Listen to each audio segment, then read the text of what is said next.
The thread snapped with a sharp, satisfying sound as Lauren Cole finished the knot. She ran her gloved hand over the mare's flank, checking the suture line one last time. It was clean work, efficient and functional, exactly like everything else in her life. The horse, a skittish quarter horse named Duchess, let out a low huff of breath, the sedative finally wearing off enough for her to register the cold draft seeping through the barn's wooden slats. "Easy, girl," Lauren murmured, her voice steady. She didn't use the cooing, high-pitched tone most people used with animals. Animals respected calm, not performance. She stripped off her latex gloves, tossing them into the biohazard bin near the stall door, and picked up her heavy canvas coat from the hook. It was nearly 2 a.m. The isolation of the property, located miles outside the main grid of Chicago's suburbs, usually offered a heavy, comforting silence. Tonight, however, the atmosphere was different. The wind was howling against the corrugated metal roof of the barn, rattling the old beams. Lauren wasn't afraid of storms. She had weathered worse things than thunder and lightning in her 26 years. She was more concerned about the old oak tree near the driveway, and whether it would hold up against the gusts. She picked up her medical bag, a reinforced leather kit that contained everything from scalpels to heavy-duty sedatives, and stepped out into the deluge. The rain wasn't just falling, it was being driven sideways by a wind that felt personal. She lowered her head, shielding her eyes, and began the trek across the muddy yard toward the farmhouse. The house was an old Victorian structure she had bought cheap and fixed up herself, room by room. It stood alone in the dark, a single yellow light burning on the porch. Lauren was halfway to the porch steps when a sound tore through the rhythmic pounding of the wind. It wasn't thunder. It was the high-pitched, mechanical scream of rubber shredding against wet asphalt, followed immediately by the dry, popping cracks of gunfire. She froze, her hand gripping the handle of her medical bag tighter. The sounds were coming from the county road that bordered her property, a road that saw maybe 3 cars a day. The screeching grew louder, closer, accompanied by the metallic crunch of a vehicle losing control. Headlights swept across the wet grass, blindingly bright and erratic. Lauren didn't scream. She didn't have time. She threw herself to the side, landing hard in the mud just as a massive black shape plowed through her white picket fence. The vehicle didn't stop there. With a sickening, earth-shaking boom, the car flew across the yard and slammed directly into the side of her house. The impact was so violent the ground beneath her vibrated. Wood splintered, glass shattered, and the groan of compromising structural beams echoed into the night. Then, silence returned, heavy and ominous, broken only by the hissing of a radiator and the relentless rain. Lauren pushed herself up, mud slicking her jeans. Her first instinct was to check the barn, but the crash had happened at the house. The living room wall was gone. In its place sat the rear end of a black sedan, swallowed halfway by her home. She didn't run away. She ran toward it. "Hello?" she shouted, her voice whipped away by the wind. She scrambled up the porch steps, ignoring the debris littering the wood. The front door was jammed, the frame twisted by the impact. She didn't waste time trying to force it. She went through the hole the car had made. Inside, the air was thick with drywall dust, and the acrid, stinging scent of gasoline. That smell triggered a primal alarm in her brain. Fire. If that tank sparked, the whole house would go up. She climbed over a pile of bricks that used to be her fireplace. The car, a heavy armored model that looked like a tank disguised as a luxury sedan, was wedged tight. The driver's side door was pinned against a fallen beam. Lauren dropped her bag and scrambled onto the hood of the car, looking through the shattered windshield. The driver was slumped over the wheel. He was unmoving. "Can you hear me?" Lauren yelled, using the flashlight from her phone to sweep the interior. No response. She moved to the passenger side, yanking the door open. It gave way with a heavy metallic groan. The interior lights flickered on, illuminating the wreckage. The airbags had deployed but were starting to deflate, revealing the man inside. He was big. That was her first thought. Even slumped over, his shoulders were broad, filling the seat. He was wearing a black suit, the jacket torn at the shoulder, the white shirt beneath soaked in crimson. It wasn't just from the crash. She saw the hole in the upholstery of the seat, then the dark spreading stain on his abdomen. He had been shot. Lauren's mind shifted gears instantly. The veterinarian vanished. The emergency responder took over. Anatomy was anatomy, and bleeding was bleeding. She reached across the console, her fingers searching for a pulse at his neck. His skin was hot, damp with sweat, but the pulse was there. Thready. Fast. But there. "We need to get you out," she muttered to herself. The smell of gasoline was getting stronger. A hiss from the engine block warned her that time was running out. She unbuckled his seatbelt. He slumped further, a dead weight. Lauren gritted her teeth. She braced her legs against the door frame, grabbed him by the lapels of his jacket, and pulled. He didn't budge. He was solid muscle and dead weight. "Come on," she hissed, adrenaline flooding her system. She adjusted her grip, wrapping her arms under his armpits. "Work with me." With a heave that strained every muscle in her back, she managed to drag him across the center console. His head lolled back, revealing a sharp jawline and blood trickling from a cut on his temple. She didn't stop to admire his bone structure. She pulled him out of the passenger door, his legs dragging over the gear shift, and let him drop onto the floor of her ruined living room. It wasn't far enough. The fumes were dizzying. She grabbed his ankles this time, dragging him across the hardwood floor, over the debris, toward the kitchen which was structurally intact. It was grueling work. Her boots slipped on the dust-covered floor, but she didn't stop until they were past the threshold of the kitchen. Just as she dropped his legs, a loud whoosh sounded behind them. She looked back to see flames licking up the side of the car, catching on the curtains she had sewn herself. The fire was small for now, but it would grow. She turned her attention back to the man. He was lying on his back, breathing in shallow, ragged gasps. Lauren knelt beside him, ripping her own coat off to clear her arms. She grabbed her medical bag, which she had instinctively dragged along with her, and snapped it open. She needed to assess the damage. She pulled a pair of trauma shears from the kit and cut through his expensive shirt, ripping the fabric open from the navel up to the sternum. The wound was ugly, a bullet entry wound on the lower left abdomen. No exit wound that she could see without rolling him over, which meant the bullet was still inside, likely nicking something vital. The blood was dark and flowing steadily, pooling on her clean kitchen tiles. "Okay," she breathed, her hands moving with practiced speed. "Pressure first." She grabbed a thick pad of sterile gauze from her bag and pressed it directly into the wound. The man groaned, a low guttural sound of pain, but his eyes remained closed. Lauren put her entire body weight behind the pressure, leaning over him, her hair falling out of its messy bun to curtain her face. "Stay with me," she ordered, though she knew he couldn't hear her.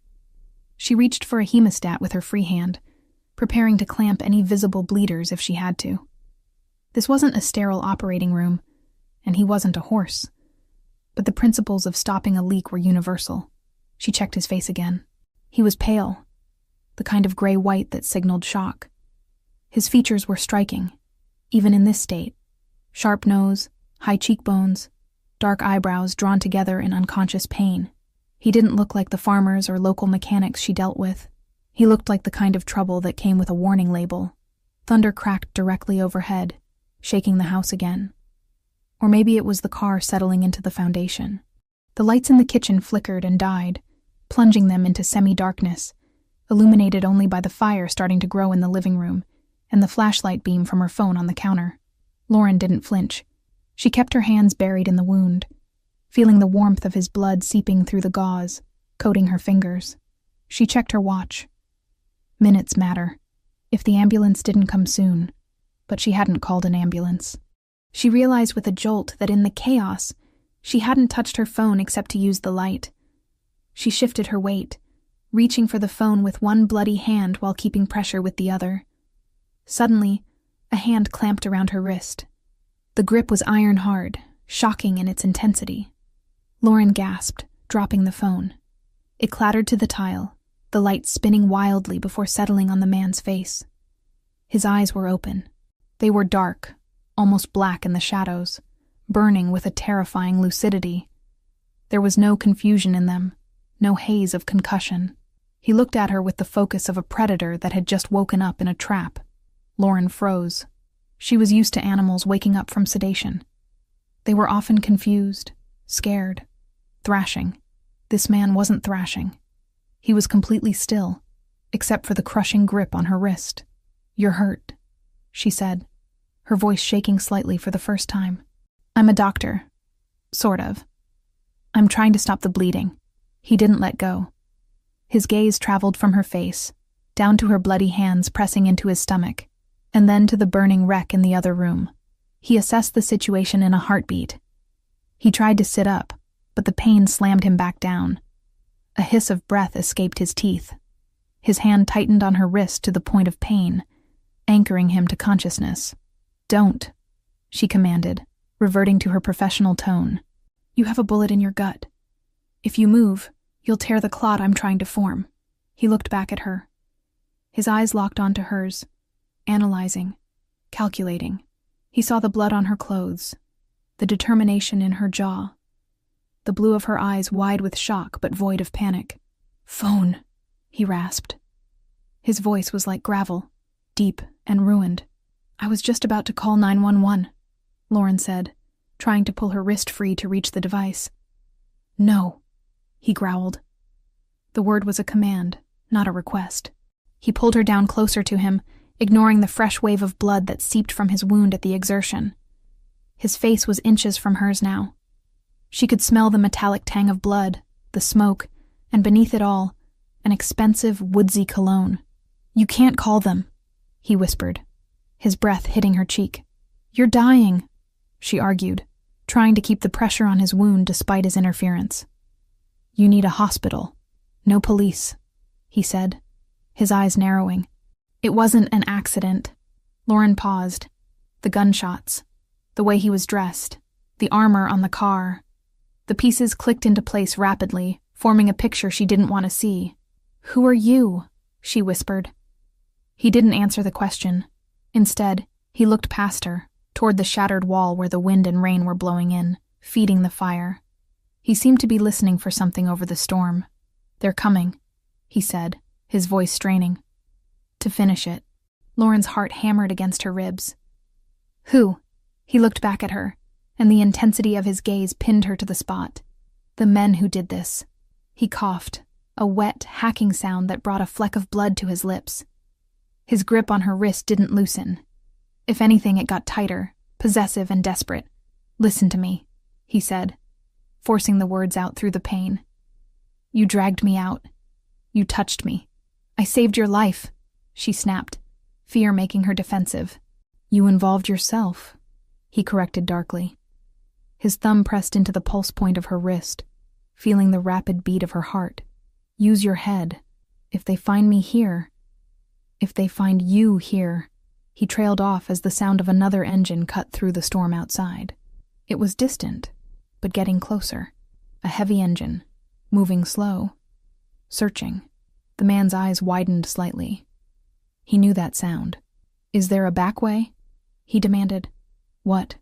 Is there a back way?" He enunciated every word, fighting the darkness encroaching on his vision. "The kitchen door leads to the porch," Lauren stammered. "But my truck is—" "Get me up," he ordered. "You can't walk," she refused.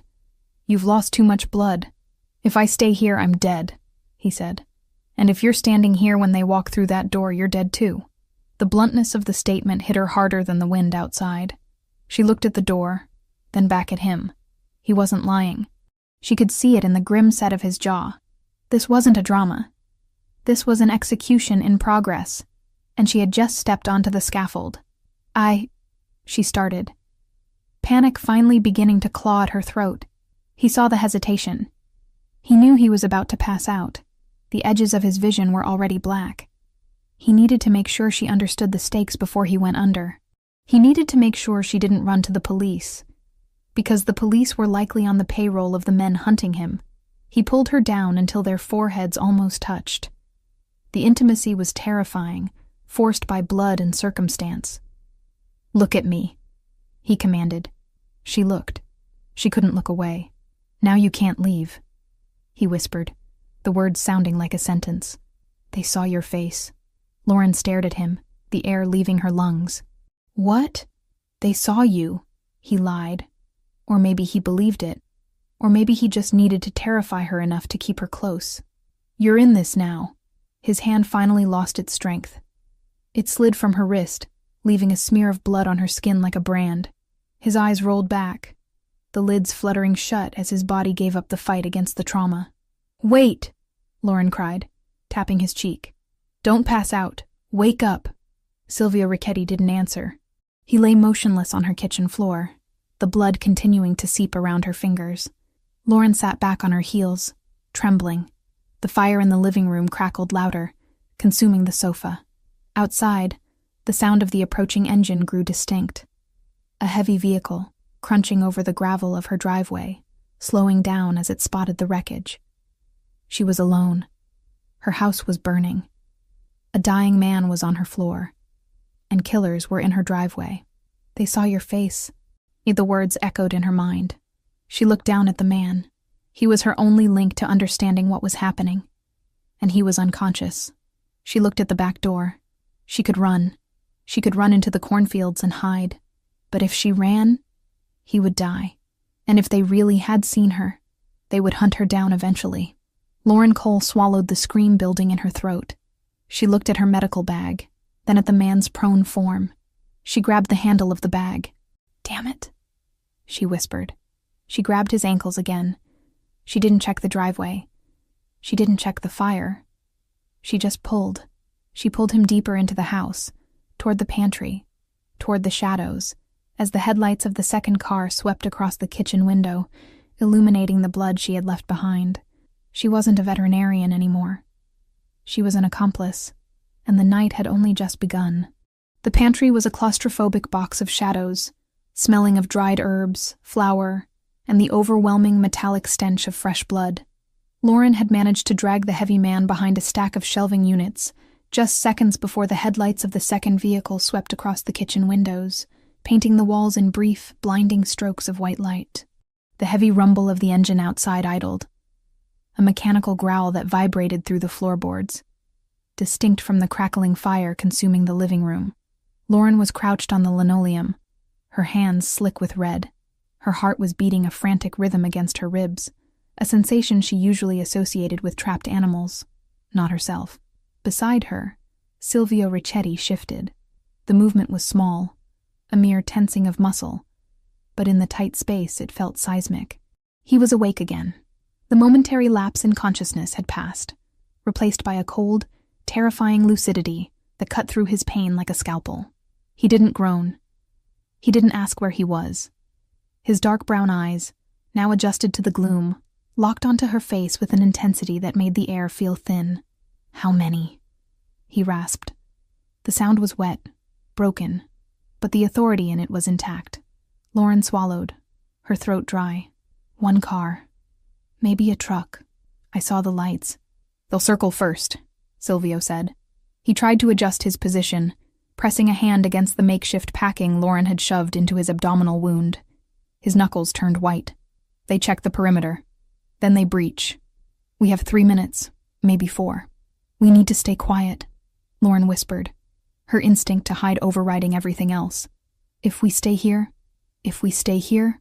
we burn." Silvio cut her off. He reached out, his grip finding her forearm again.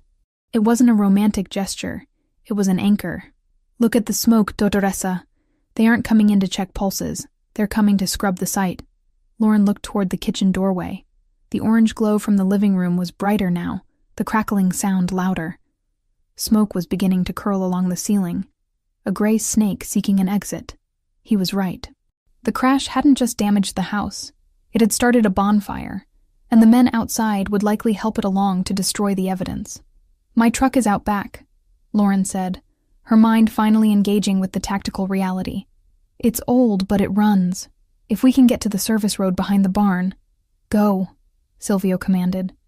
He tried to push himself up, using the shelves for leverage. His face went ashen, sweat beading on his forehead, but he forced his body to obey. "Get the truck. Bring it to the back door." Lauren nodded, preparing to move. But then she froze. The realization hit her with the force of a physical blow. "The barn," she breathed. Silvio looked at her, his eyes narrowing. "What?" The barn is right next to the house, Lauren said, her voice rising in panic. If the house goes up, the wind will carry the sparks. The roof is old wood. It'll catch in minutes. So let it catch, Silvio snapped, his patience fraying under the agony of his wound. We are leaving. My patients are in there, Lauren hissed, turning back to him, her fear momentarily replaced by a fierce professional protectiveness. I have 3 horses in the stalls. One is sedated. Duchess can't walk out on her own if the smoke gets thick. I have to open the gates. Silvio stared at her as if she were speaking a dead language. He was a man who traded in lives like currency, who understood sacrifice as a necessary component of business. You want to go out there, in the open, with killers in the driveway, to save livestock? They aren't livestock to me, she said, her voice hard. They're my responsibility. I won't leave them to burn alive. You die, they die anyway, he countered, his voice a low growl. You step out that door, you're a target. Then I'll be quick. Lauren didn't wait for his permission. She wasn't one of his soldiers. She scrambled up, keeping low, and moved toward the back door of the kitchen. Wait! Silvio's voice was a strained bark, but she was already moving. She slipped out into the storm. The cold rain was a shock to her system, washing away the warmth of the house instantly. The wind was ferocious, whipping her hair across her face, blinding her. She stayed close to the siding of the house, moving in the shadows, her eyes darting toward the front of the property. She could see the silhouette of the second vehicle, a large SUV, idling near the wreckage of Silvio's car. 2 men were out, flashlights cutting through the rain, examining the crushed sedan.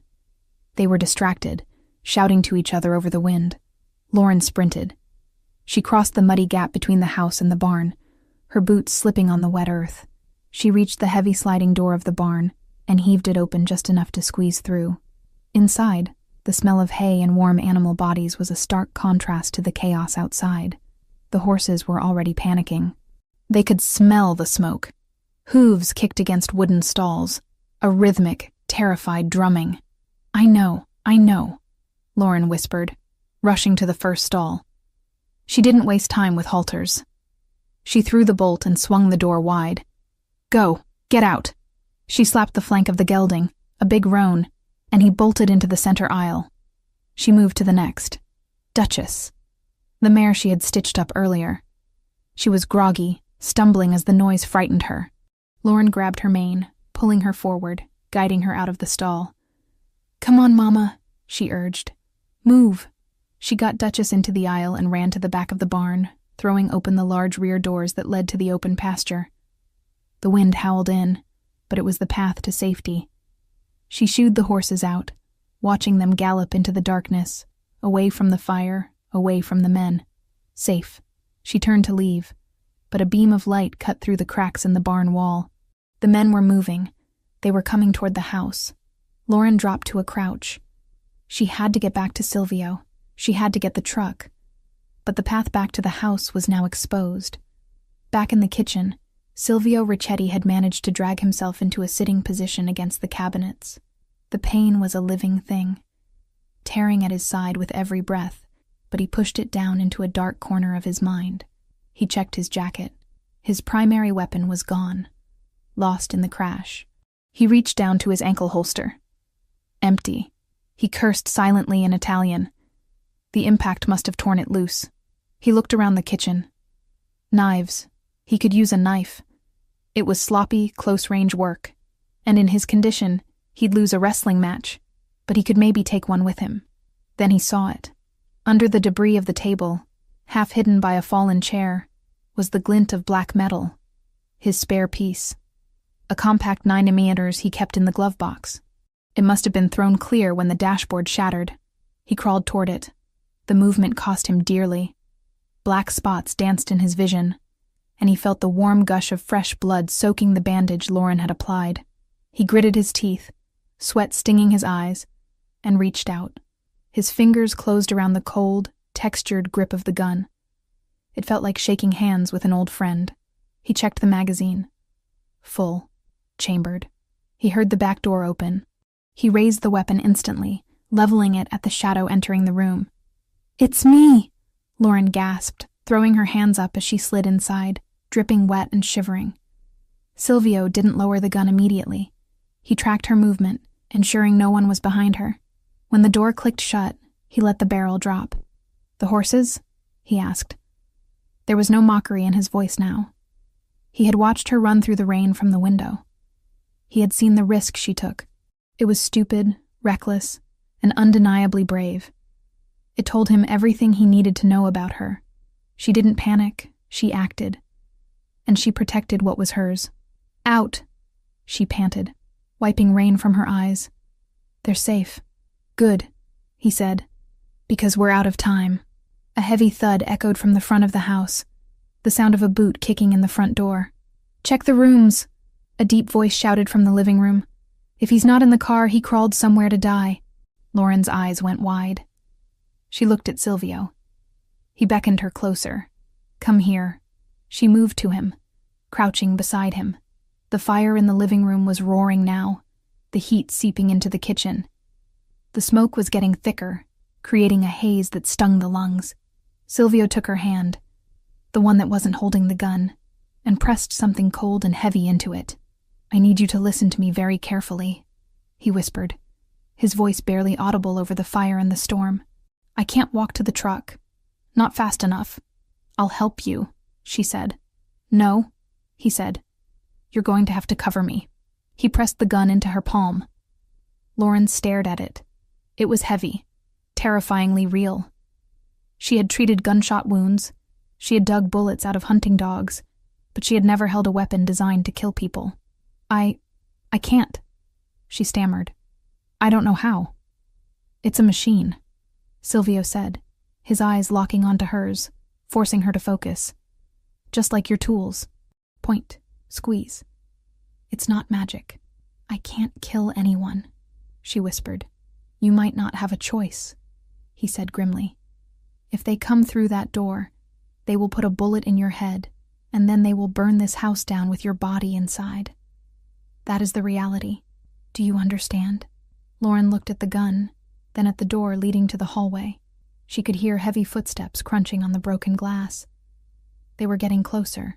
"Show me," she said. Her voice trembled, but she tightened her grip on the handle. Silvio guided her hands. He ignored the pain in his gut, focusing entirely on her. His large, rough hands covered hers, adjusting her grip. "Thumbs forward," he instructed, his voice low and steady in her ear.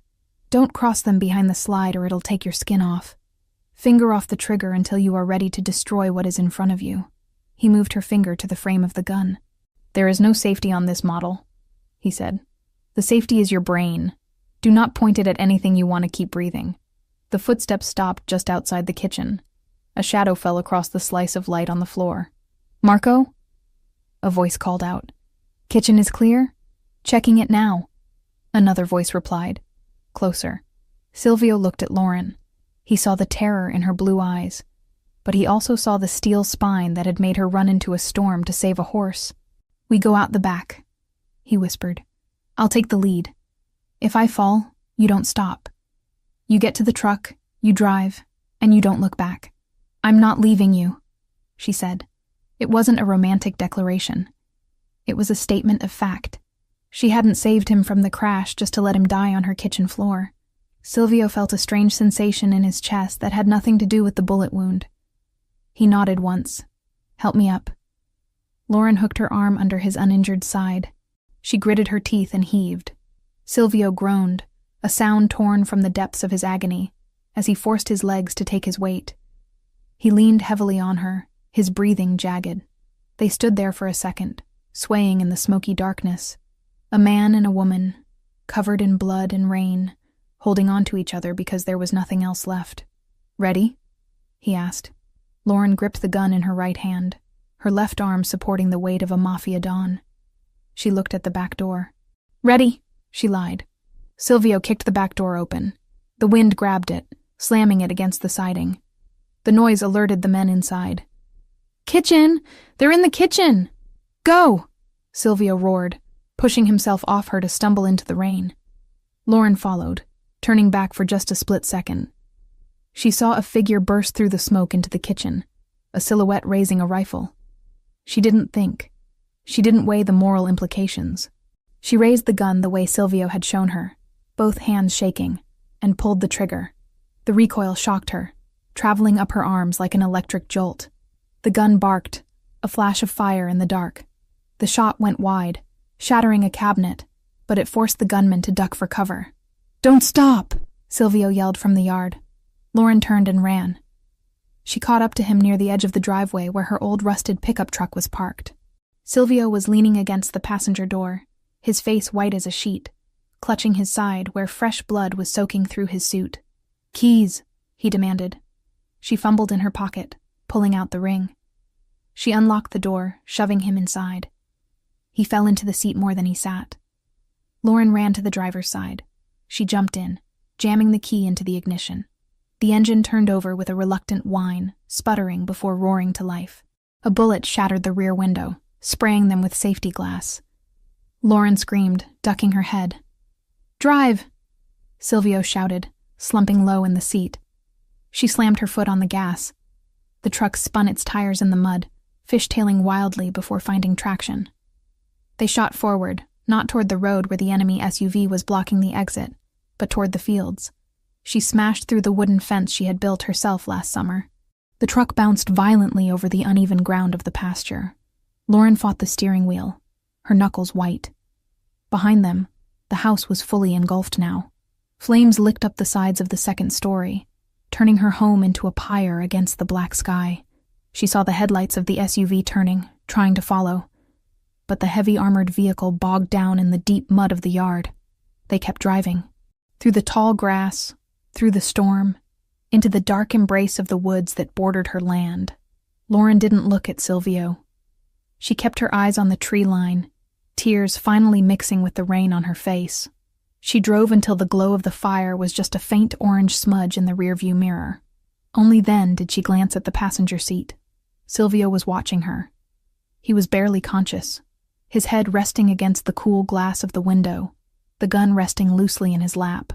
He looked at her profile. The sharp nose, the determined jaw, the blood spattered on her cheek. "You missed," he murmured, his voice faint. "I hit the cabinet," she said, her voice shaking. "You didn't freeze," he said. It sounded like a benediction. He closed his eyes, his breathing shallow. Lauren reached over, her hand trembling, and rested it on his neck. His pulse was there. Fast, weak, but there. "Where are we going?" she asked, the reality of her situation finally crashing down on her. She was homeless. She was hunted. She had just shot at a man. Silvio opened his eyes one last time, fighting the darkness. "Chicago," he whispered. "We go to the city, we disappear." Lauren looked ahead at the dark, winding trail that led away from everything she had ever known. She tightened her grip on the wheel. "Okay," she said softly. "Chicago." She drove on into the night, the storm swallowing them whole, leaving nothing behind but footprints in the mud and a burning house to mark where Lauren Cole's life had ended, and where something else entirely had begun. The old suspension of the rusted pickup truck groaned in protest as Lauren Cole slammed it over a submerged root, the vehicle shuddering violently before finding traction in the deep, churning mud. The headlights cut frantic, bouncing arcs through the deluge, illuminating a world that had narrowed down to wet tree trunks and the sleek black ribbon of a flooding dirt path. Inside the cab, the air was a suffocating mix of stale tobacco smoke from years past, wet dog, and the sharp copper tang of fresh blood that seemed to coat the back of Lauren's throat. She didn't look in the rearview mirror. She couldn't. If she looked, she knew she would see the orange glow that had already stained the low-hanging clouds behind them. She would see the pyre of everything she had built, the Victorian farmhouse she had sanded by hand, the clinic where she had saved countless animals, the photos of her parents on the mantel. It was all being consumed, fed by the gasoline of a hit squad and the uncaring fury of the storm. "Keep your eyes forward." Silvio Ricchetti's voice was a rough scrape against the silence, barely audible over the roaring engine and the rain hammering the metal roof. "I know where I'm going," Lauren snapped, her voice tight and trembling with a rage she hadn't known she possessed. She wrestled the steering wheel as the truck hydroplaned slightly on a patch of slick clay. She corrected the skid with a muscle memory born of a lifetime on these back roads. This trail cuts through the state forest. It dumps out onto the old highway near the quarry. They won't follow us here. Their heavy SUVs will bottom out within a mile. Silvio didn't answer immediately. He was slumped against the passenger door, his left hand pressing a wad of napkins. Grabbed from the glove box in a moment of desperation, against his side. The blood was soaking through them, dark and heavy. His face was a mask of concentration, his jaw clenched so hard a muscle feathered beneath his ear. He wasn't looking at the road. He was looking at her. He watched the way her hands, white-knuckled and stained with his blood, gripped the wheel. He saw the tears she refused to shed, tracking through the soot on her cheek. Most civilians would be screaming by now. They would be hysterical, freezing up, or begging for an explanation. Lauren Cole was doing none of those things.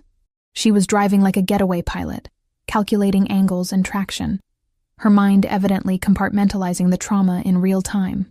"You're bleeding through," she said, glancing at him for a fraction of a second before returning her gaze to the treacherous path.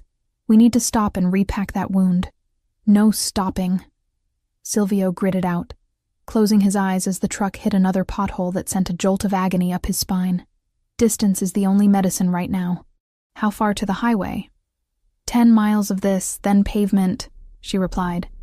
"But we can't just drive this truck into the city. It's registered to me. If they know who I am." "They know," Silvio confirmed, the coldness of his tone chilling her more than the draft coming through the window seals. "They ran the plates on your car before they even breached the house. They know your name, your social security number, where you went to veterinary school. By morning, your bank accounts will be flagged." Lauren felt a hollow pit open in her stomach. "So I'm just gone? Erased? You're alive," Silvio said. "That's the only metric that matters tonight." He shifted, reaching into the inside pocket of his ruined suit jacket. His movements were slow, labored, like moving through water. He produced a small, nondescript black phone. It wasn't the smartphone she had seen him smash earlier. This was a burner, old school, plastic, and cheap. He flipped it open, the small blue screen illuminating his harsh features. He dialed a number from memory, his thumb leaving a bloody print on the keypad. He held it to his ear, waiting. Lauren slowed the truck slightly as they approached a sharp bend where the creek had overflowed. She navigated the water carefully, the engine whining as the exhaust pipe dipped perilously close to the surface. "It's me," Silvio said into the phone. He spoke English, but the cadence was clipped, coded. The shipment was compromised. Total loss. A pause. Lauren strained to hear the voice on the other end, but it was just a tinny murmur. "No," Silvio continued, his eyes opening to stare at the rain-streaked windshield. "I'm initiating the ghost protocol. Do not send a retrieval team to the primary site. It's burned. The asset is compromised." He looked at Lauren when he said asset. She tightened her grip on the wheel. "I need a clean extraction," he said. "Drop Point Bravo. The old motel off Route 41. Leave the keys in the exhaust pipe of the gray sedan. Make sure it's the sedan, Enzo." Nothing flashy. Another pause. Silvio listened, his expression darkening.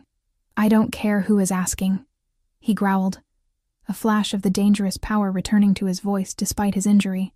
"As far as the family is concerned, I died in that crash. Let Marco think he won. Let him get comfortable in my chair. I want total radio silence until I'm inside the city." He snapped the phone shut and dropped it into the cup holder. The silence that filled the cab afterwards was heavy with unspoken implications. "Ghost protocol?" Lauren asked, her voice flat. "If they think I'm dead, they stop hunting," Silvio explained, shifting his weight to alleviate the pressure on his abdomen. "They relax. They make mistakes. It buys us time." "Us," Lauren repeated. "You mean it buys you time? I'm just the collateral damage." Silvio turned his head, looking at her fully. The dashboard lights cast deep shadows across his face, emphasizing the sharp angles of his cheekbones and the intensity of his dark brown eyes. "You aren't collateral anymore, Dottoressa. You saved my life twice in 1 hour. That makes you an investment." "I'm a veterinarian," she corrected, swerving to avoid a fallen branch. "And I just lost everything because you couldn't keep your car on the road. I didn't crash because of bad driving," he murmured, his voice growing weaker as the adrenaline began to ebb, leaving only the shock. Brake lines were cut, bullet to the rear tire. It was precise. Lauren didn't respond. She was thinking about the horses. They were out in the pasture, scared and wet, but alive. Duchess would find the neighbor's barn. She was smart. The fire department would come eventually, but there would be nothing left to save of the house. She thought about her grandmother's quilt on the bed upstairs. Gone. Her diploma on the wall. Gone. She forced the thoughts away. Panic was a luxury she couldn't afford. She had a dying man in her passenger seat and a target on her back. "We're coming up on the highway," she announced. The trees were thinning out, replaced by the jagged silhouette of the old quarry fencing. "The motel is about 5 miles south." "Good," Silvio breathed. He was paler now, his skin taking on a waxy sheen. "Park around the back. Avoid the cameras in the lobby." "You need a hospital," Lauren said again, frustration bubbling up. "I can't stitch a gut wound with a first aid kit and a bottle of vodka." "You'll have better than that," Silvio muttered, his eyes fluttering shut. "Just get us to the car." The transition from the dirt path to the asphalt of the highway felt jarringly smooth. Lauren accelerated, the truck's engine roaring as she pushed it to its limit. The road was empty, a desolate stretch of wet blacktop under the storm. 10 minutes later, she spotted the flickering neon sign of the motel. It was a run-down place, the kind where people went when they didn't want to be found. "Vacancy," buzzed in a dying red light. Lauren killed the headlights before turning into the lot, coasting around the side of the building to the darker, unlit area near the dumpsters. She spotted it immediately. A nondescript gray sedan parked in the shadows, unassuming and common. She put the truck in park and killed the engine. The sudden silence was deafening, broken only by the rain drumming on the roof. "We're here," she said, turning to Silvio. He didn't move. "Silvio," she said, shaking his shoulder gently. He groaned, his eyes cracking open. He was fading fast. The blood loss was catching up to him. "Key," he mumbled. Exhaust. Lauren jumped out of the truck. The rain soaked her instantly, cold and biting. She ran to the sedan, crouching down behind it. Her fingers fumbled inside the cold metal of the tailpipe until she felt the hard edge of a key fob. She pulled it out, pressed the unlock button, and the lights of the sedan flashed once. She opened the rear door of the sedan first. On the seat, there was a duffel bag. She unzipped it quickly. Inside, she saw stacks of cash, passports, and a high-end medical trauma kit. He had prepared for this. She ran back to the truck and yanked the passenger door open. Silvio all but fell into her arms. He was heavy, dead weight against her, smelling of copper and expensive cologne and rain. "Come on," she grunted, wrapping her arm around his waist and hoisting him up. "Help me." He stumbled, his legs not working right, but he forced them to move. They shuffled across the wet pavement like participants in a grotesque three-legged race. Lauren bore the brunt of his weight, her boots slipping on the oil-slicked asphalt. She could feel the heat radiating off him, the fever of trauma setting in. "Almost there," she whispered, more to herself than him. They reached the sedan. She opened the passenger door and helped him lower himself into the seat. He let out a sharp hiss of breath as he settled, his hand immediately going back to the wound. "Medical bag," he gasped, pointing to the back seat. "I saw it," Lauren said. She slammed his door and ran around to the driver's side. The interior of the sedan smelled of nothing. It was sterile, new leather, and that generic new car scent. It felt alien compared to the earthy, lived-in smell of her truck. She started the car. The engine purred to life, silent and powerful. "My truck," Lauren said, looking at her faithful old vehicle abandoned next to a dumpster. "It's going to lead them right here." "Enzo will take care of it," Silvio murmured, his head leaning back against the headrest. He was fighting to stay awake, fighting to maintain command. He's watching. He'll torch it and move it before the sun comes up. Lauren looked at the dark windows of the motel, wondering where this Enzo was watching from. The paranoia that Silvio lived with was contagious.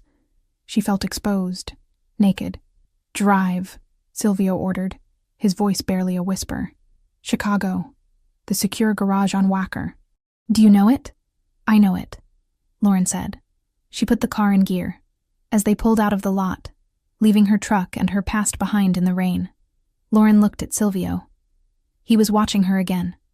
That intense predator's gaze dimmed by pain, but not extinguished. "You're doing well," he said softly. "I'm terrified," she admitted, her hands gripping the leather steering wheel. "Good," Silvio replied. "Fear keeps you sharp. Comfort gets you killed." He reached into the duffel bag she had tossed onto the center console and pulled out a fresh compression bandage. With shaking hands, he tried to open the packaging. "Let me," Lauren said, reaching over without taking her eyes off the road completely. She ripped the package open with one hand and handed it to him. "You have good hands," he noted, pressing the pad to his side. "Steady. I'm used to patients who try to kick me," she said dryly. A ghost of a smile touched Silvio's lips. Not a nice smile, but a grim acknowledgement of her grit. "I'll try not to kick." "You wouldn't have the energy," she retorted. The banter was a shield, a way to keep the reality at bay. The reality that she was driving a mafia boss into the heart of a city he claimed to rule, while her life burned to ash in the rearview mirror. "Why me?" she asked, the question slipping out before she could stop it. "Why did you crash at my house?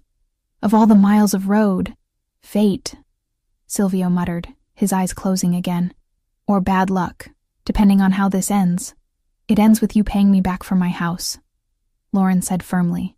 "If I live," Silvio whispered, his voice fading into the hum of the engine. "I'll give you the world, Lauren Cole. But first, you have to get me through the night." Lauren looked at him. He was out again. Unconscious or just conserving energy, she couldn't tell. She looked at the road ahead, the rain clearing slightly as they approached the highway lights.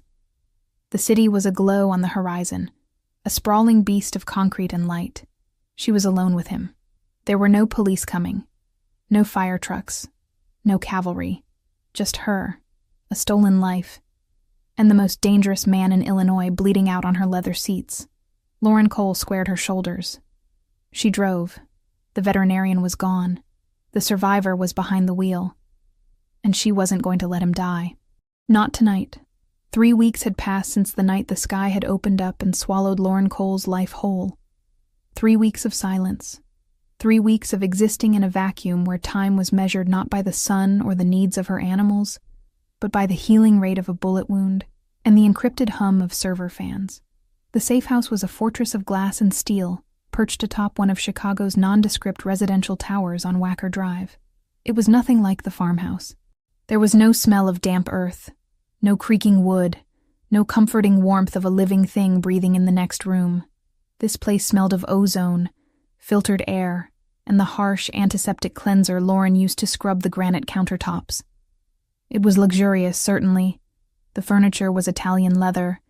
The appliances were top-of-the-line German engineering, and the view of the river was worth millions, but it felt less like a home and more like a high-end cage. Lauren stood by the floor-to-ceiling window, looking down at the city lights blurring through the evening fog. She held a mug of coffee that had gone cold an hour ago. She wasn't drinking it. She was just holding it for the warmth against her palms. Her reflection in the glass looked different than the woman who had run out into a storm to save a horse. That woman had been frantic, reactive. This woman was still, watchful, wearing gray cashmere lounge pants and a fitted black tank top that Silvio had ordered for her, along with a wardrobe of essentials. She looked like a ghost haunting a skyscraper. "You're pacing again, even when you're standing still," a voice rumbled from the kitchen island behind her. Lauren turned slowly. Silvio Ricchetti was sitting on a bar stool, the glow of 3 different laptops illuminating his face in harsh blue light. He looked better. The waxen, deathly pallor of that first night was gone, replaced by a tired but healthy olive tone. He was shirtless, a testament to the heat he claimed the central air couldn't regulate, though Lauren suspected it was just easier to change his bandages without fabric in the way. The dressing on his left side was clean, a stark white square against his tan skin. The bruising that had covered his ribs like a map of violence had faded to a sickly yellow-green, almost gone. He was healing with a terrifying speed, his body knitting itself back together through sheer force of will. "I'm not pacing," Lauren said, walking over to the sink to dump her cold coffee. "I'm thinking." "Dangerous habit," Silvio murmured, his eyes not leaving the center screen where lines of code and bank transfers scrolled continuously. "Thinking leads to worrying. Worrying changes nothing." "Easy for you to say," Lauren countered, leaning her hip against the counter. "You have an empire to rebuild from the grave. I just have a burnt foundation and a fake name." Silvio stopped typing. His hands, large and scarred, hovered over the keyboard. He looked up at her, and the intensity in those dark brown eyes hadn't diminished in 3 weeks. If anything, it had distilled into something sharper. Living in close quarters with him was like living with a tiger that was temporarily confined to a small room. He was calm, but the potential for violence was always humming beneath the surface. "You have safety," he said, his voice low. "And you have me." "I have you," Lauren repeated, a dry laugh escaping her throat. "And you have a ghost network. We're a regular pair of phantoms." She walked around the island, her veterinarian instincts taking over as she approached him. "It's time to check the incision. Rotate." Silvio didn't argue. In the beginning, he had fought her on every medical intervention, hating the weakness, hating the dependency. Now, it was part of their routine.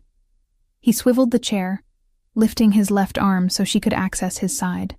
Lauren peeled back the medical tape with practiced gentleness. The wound was closing beautifully. The angry red edges had settled into a pink scar line, jagged but sealed. There was no sign of infection. She pressed her fingers lightly around the area, checking for heat or swelling. "Pain?" she asked. "Manageable." He grunted. "Scale of 1 to 10, Silvio. Don't give me the tough guy act. I've treated stallions less stubborn than you." He smirked, a rare expression that softened the harsh planes of his face. 3, only when I twist. It's healing well," she pronounced, applying a fresh layer of antibiotic ointment before securing a lighter dressing. "Another week and we can take the stitches out. You'll have a scar, but you kept the kidney." "I have 2, he said dismissively. "I can spare 1. Lauren finished the dressing and washed her hands. She dried them on a towel, watching him return to his screens. He had been at it for 18 hours a day since the fever broke. He was hunting for the money trail, hunting for the leak, hunting for the person who had sold him out to the Albanians. "You're stuck," she observed. Silvio stiffened. He slammed the laptop lid down a fraction of an inch, a gesture of frustration he rarely allowed himself. "I am not stuck. I am thorough. You've been staring at the same shipping manifest for 4 hours, Lauren pointed out. "I've watched you scroll up and down the same column of numbers since dinner." He sighed, running a hand through his short black hair. "Something is wrong. The money was moved, but the books are balanced. It doesn't make sense. If they paid for the hit using family funds, there would be a deficit, a hole. But there is nothing. The accounts are perfect." "Maybe they didn't use family funds," Lauren suggested. "The Albanians don't work on credit, and they don't work cheap," Silvio growled. "The contract for a hit on a Don. That's 7 figures minimum, half up front. That kind of cash doesn't just appear out of thin air. It came from inside. It had to." He rubbed his eyes, the exhaustion finally showing. "I'm missing it.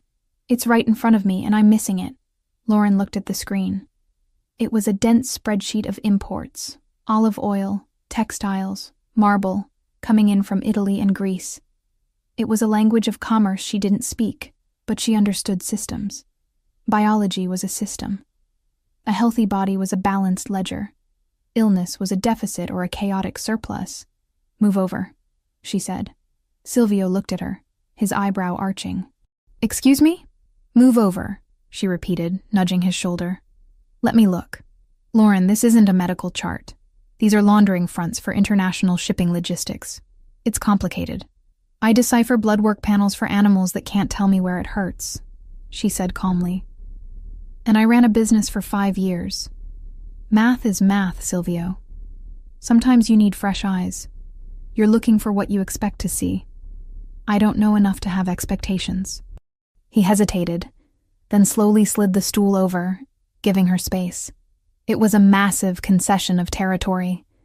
He was letting her into the inner sanctum of his operation. Lauren stood next to him, leaning over the keyboard. She could smell him. Soap, musk, and the faint medicinal scent of the ointment. She focused on the screen. "Okay," she said, squinting at the rows. "Explain the baseline." "What is normal? Column A is the declared value of the shipment," Silvio explained, pointing a long finger at the screen. "Column B is the insurance valuation. Column C is the actual tax paid upon entry." Lauren scanned the numbers. They matched. It was boringly perfect. "And these dates?" she asked, pointing to the timestamps. "Arrival dates at the port of Newark." Lauren scrolled down. Hundreds of entries. Thousands of tons of cargo. It was dizzying. But as she scrolled, her brain started to pick up a rhythm. It was like listening to a heartbeat. Lub-dub, lub-dub, lub-dub. And then a skip. "Stop," she said. "What?" "Scroll back up. 2 months ago. The shipment of ceramic tiles." Silvio scrolled up. "What about it?" "Look at the weight," she said. "It's listed as 4,000 pounds. The tax is calculated for 4,000 pounds. But look at the fuel surcharge on the trucking invoice in column F." Silvio squinted. "It's standard." "No, it's not," Lauren corrected. "I have a truck.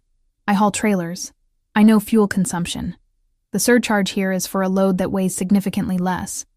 If they were hauling 4,000 pounds of tile, the fuel cost would be 20% higher for that distance." Silvio went still. He leaned in closer, his shoulder brushing hers. "Are you saying the container was light?" "I'm saying the container was empty," Lauren said, "or filled with styrofoam. They declared the value, they paid the tax to make it look legitimate, but they didn't ship the product, which means they pocketed the overhead." Silvio finished, his voice dropping to a dangerous whisper. "The cost of the goods. If you don't buy the marble, but you bill the company for it, you keep the purchase price," Lauren said. "How much is a container of marble?" $50,000, Silvio said. He began typing furiously now, his fingers flying across the keys. "If they did this once a week for a year..." "Ghost shipments," Lauren murmured. "It looks like business as usual on the tax forms, but the money for the product goes into a black hole." Silvio pulled up a new window, cross-referencing the shipping manifests with the trucking logs. He filtered by the specific fuel discrepancy Lauren had noticed. The screen filled with red highlights. "God," Silvio breathed. "It's everywhere. Small amounts. A few thousand here, a few thousand there. Siphoned off over 3 years. It's millions. They've been bleeding me dry for 3 years. Who signs off on the trucking invoices?" Lauren asked. "That's the choke point. Someone has to approve the lower fuel bill while the main ledger shows the full weight." Silvio didn't answer immediately. He stared at the screen, his face hardening into a mask of stone. He clicked on the digital signature at the bottom of the invoice. A name appeared. G. Moretti. "Who is G. Moretti?" Lauren asked. "Nobody," Silvio said. "A low-level dock foreman. He doesn't have the brains to set up a shell corporation for the kickbacks." "Then look at who pays G. Moretti," Lauren suggested. Silvio traced the payroll ID. It routed through a subsidiary company called Janus Holdings. He hacked into the corporate registry for Janus Holdings. It was a dummy corporation, registered in the Caymans. But the recovery email for the admin account... Silvio stopped breathing. Lauren looked at the screen. The recovery email was an old, personal address. mk1985protonmail.com. The silence in the penthouse was absolute. It was heavy, suffocating. Lauren saw Silvio's hand tremble once, then clench into a fist so tight his knuckles cracked. "Marco," he whispered. The name sounded like a curse. "Your consigliere," Lauren said softly. She remembered the name from his stories during their late-night dinners. The man he called brother. The man who had stood beside him at his father's funeral. Silvio stood up abruptly. The chair skidded back across the hardwood floor with a harsh screech. He walked to the window, placing his hands against the glass, leaning his forehead against the cool surface. He sat at my table, Silvio said, his voice hollow. He poured wine for my mother. He carried my sister's casket. Lauren didn't move. She knew better than to offer platitudes. This wasn't a boo-boo she could kiss better. This was a knife in the back, twisted by the one person supposed to guard it. He's stealing from the family to pay for the bullets to kill me, Silvio said, turning around. His eyes were dry, but they were burning with a cold, terrifying fire. He didn't just want me dead, Lauren. He wanted the throne. He's been building a war chest for years. He thinks you're dead, Lauren reminded him. He thinks he's won. He has, Silvio said. He's dissolving the loyalist factions right now. I saw the memos. He's restructuring. He's clearing house. He looked at Lauren. I have to kill him. It wasn't a question. It wasn't a debate. It was a statement of physics. Gravity makes things fall. Betrayal makes men die. I know, Lauren said. She didn't flinch. 3 weeks ago, the thought of murder would have sickened her. Now, after living in the shadow of this man, after seeing the scars on his body and the burden he carried, she understood the brutal logic of his world. If Marco lived, Silvio died. And if Silvio died, she was dead too. Silvio looked at her, really looked at her. He saw the acceptance in her eyes. She wasn't judging him. She wasn't terrified of the monster he was about to become. She had helped him find the monster. He walked back to the island, closing the distance between them. He stopped inches from her. The heat of his body was palpable. You found what I couldn't, he said softly. You saw the pattern. I look for the things that don't fit, she said. He reached out, his hand cupping her cheek. His thumb brushed over her cheekbone, rough skin against soft. It was the most intimate contact they had shared since the crash, charged with electricity. I told you to leave, he whispered. That night at the motel, I told you to run. I don't run, Lauren said, leaning slightly into his touch, her heart hammering against her ribs. No, Silvio murmured, his thumb tracing the line of her jaw. You don't. You stay. You fight. He dropped his hand, stepping back as if the contact burned him. He couldn't afford to be soft now. He needed to be sharp. He needed to be the weapon she had saved. Marco is hosting the Unity Gala on Saturday, Silvio said, his voice shifting back to business, though his eyes lingered on her lips for a fraction of a second too long. It's a charity ball. All the families will be there. The Russians, the Irish, the cartel representatives. He's going to use it to announce his succession. He's going to announce he's the new Dawn, Lauren clarified. Yes, in front of everyone. It's the perfect stage. Silvio walked back to the laptops. He began typing again, but the rhythm was different now. It was faster, aggressive. He wasn't searching anymore. He was executing. If he wants a stage, Silvio said, a dark, predatory smile curving his lips, we will give him a show. He looked up at Lauren. Can you wear a wire? Lauren straightened her spine. The vet in her was gone. The victim was gone. I can do better than that, she said. I can get close to him. He doesn't know my face. You said it yourself, I'm a ghost. It's dangerous, Silvio warned. If he suspects, he won't, Lauren said. Because he's looking for a Mafia soldier. He's not looking for a woman in a ball gown. Silvio stared at her for a long moment. He saw the steel in her. He realized then that he hadn't just saved her from the fire. She was the fire. Saturday, Silvio said. We take it all back. Saturday, Lauren agreed. She reached for his empty coffee mug. I'll make a fresh pot. It's going to be a long night. As she walked to the espresso machine, Silvio watched her.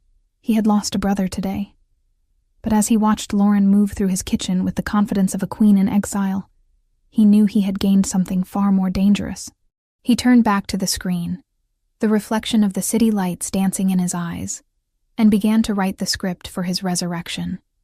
Saturday morning in the penthouse on Wacker Drive did not bring sunlight or relaxation.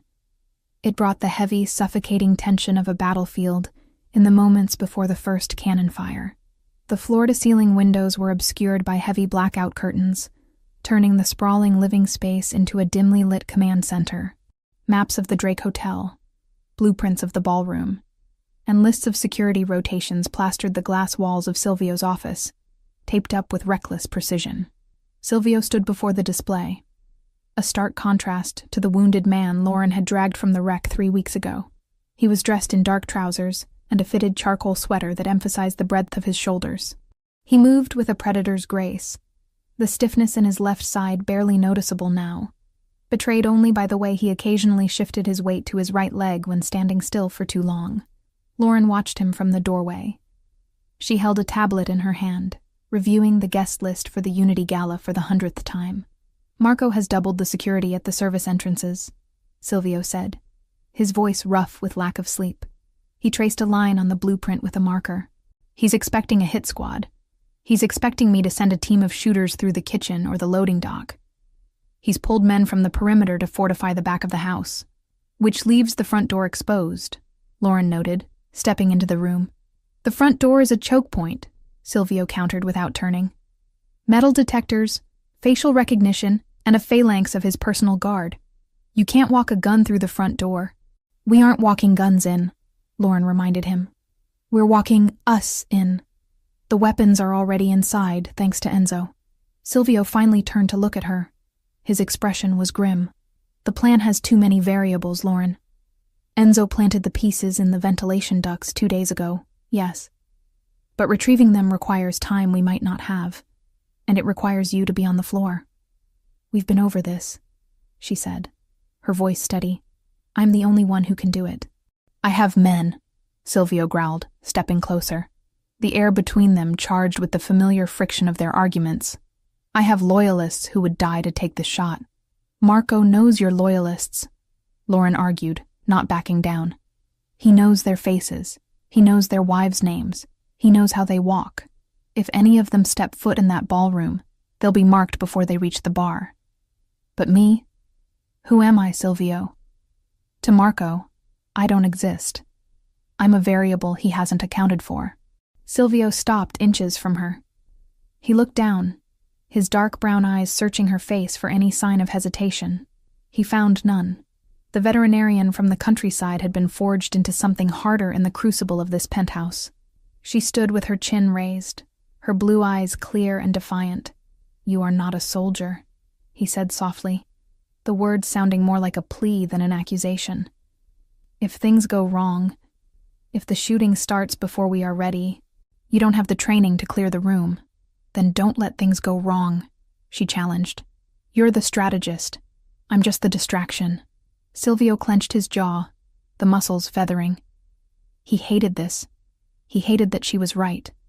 Strategically, she was the perfect asset. Invisible, unsuspected, intelligent. Emotionally, the idea of placing her within arm's reach of Marco, the man who had killed his brother in spirit and tried to kill him in flesh, made his blood run cold. But they were out of options. The gala was tonight. If they missed this window, Marco would solidify his power, and Silvio would be hunted until his luck ran out. "Fine," he breathed, the word heavy with resignation. "But you follow my lead. If I say we leave, we leave. If I tell you to drop to the floor, you drop. You do not hesitate. You do not try to be a hero." "I'm not trying to be a hero," Lauren said quietly. "I'm trying to get my life back." The doorbell rang, a soft, melodic chime that seemed out of place in the war room. "That will be the team," Silvio said, checking his watch. "I had Enzo send a styling crew. If we are walking through the front door, we need to look like we own the building." Lauren felt a flutter of nervousness in her stomach. "A styling crew? For a tactical insertion?" "Camouflage, Lauren," Silvio corrected. "In the jungle, you wear green. In high society, you wear silk and diamonds. If you look like a threat, they stop you. If you look like a trophy, they open the door for you." The team consisted of 3 people who bustled in with rolling racks of garment bags, cases of makeup, and an air of professional detachment that suggested they were used to clients who required discretion. They didn't ask why the windows were blacked out or why there were blueprints on the walls. They simply set up shop in the master bedroom, turning it into a chaotic salon. Silvio retreated to the guest room to prepare, leaving Lauren to the mercy of the stylists. "Mr. Ricchetti gave us specific instructions," the lead stylist, a severe woman with silver hair named Elena said as she unzipped a garment bag. Elegant, commanding, but distracting. He wants eyes on you, not on him. I get it, Lauren muttered, sitting in the chair as another assistant began prepping her hair. I'm the shiny object. You are the armor, Elena corrected gently. She spun the rack around. He rejected the pastels. He said you aren't a debutante. He rejected the black. He said you aren't mourning anyone yet. She pulled a dress from the center of the rack. The fabric caught the light, shimmering with a depth that was mesmerizing. He chose this one. It was a deep, rich burgundy.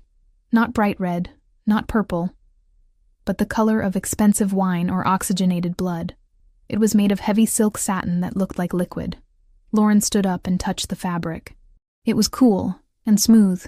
It's intense. It's power, Elena said. Try it on. The transformation took 2 hours.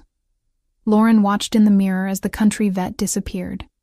Her sun-bleached hair was smoothed into glossy Hollywood waves that cascaded over one shoulder. Her makeup was applied with architectural precision, contouring that sharpened her cheekbones, a smoky eye that made the blue of her irises pop with startling intensity, and a lip color that matched the deep wine of the dress. But it was the dress itself that changed her. When she stepped into it, the silk molded to her body like a second skin. It had a high neck in the front, deceptively modest. But when she turned, the back plunged dangerously low, exposing her spine down to the curve of her waist. It was elegant, fatal, and undeniably bold. It didn't ask for attention. It demanded it. Lauren looked at herself in the full-length mirror. She didn't recognize the woman staring back. This woman looked capable of murder. This woman looked like she belonged at the right hand of a devil. Perfect. Elena whispered, stepping back. Wait here. I'll tell him you're ready. The stylist packed up with efficient speed and left the apartment, leaving a lingering scent of hairspray and expensive powder. The silence returned, but it felt different now. It was the silence of a held breath. Lauren walked out of the bedroom and into the expansive living area. The lights had been dimmed for the evening. Silvio was waiting for her by the window, his back to her. He was wearing a tuxedo. It was cut to perfection, accommodating the holster he undoubtedly wore beneath the jacket.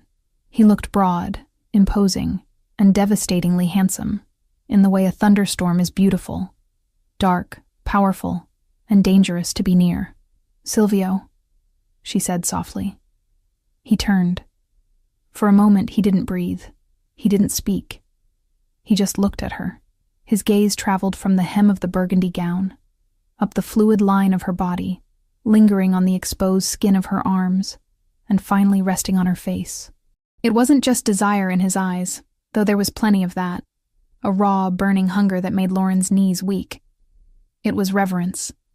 It was the look of a man seeing a weapon he hadn't realized was loaded.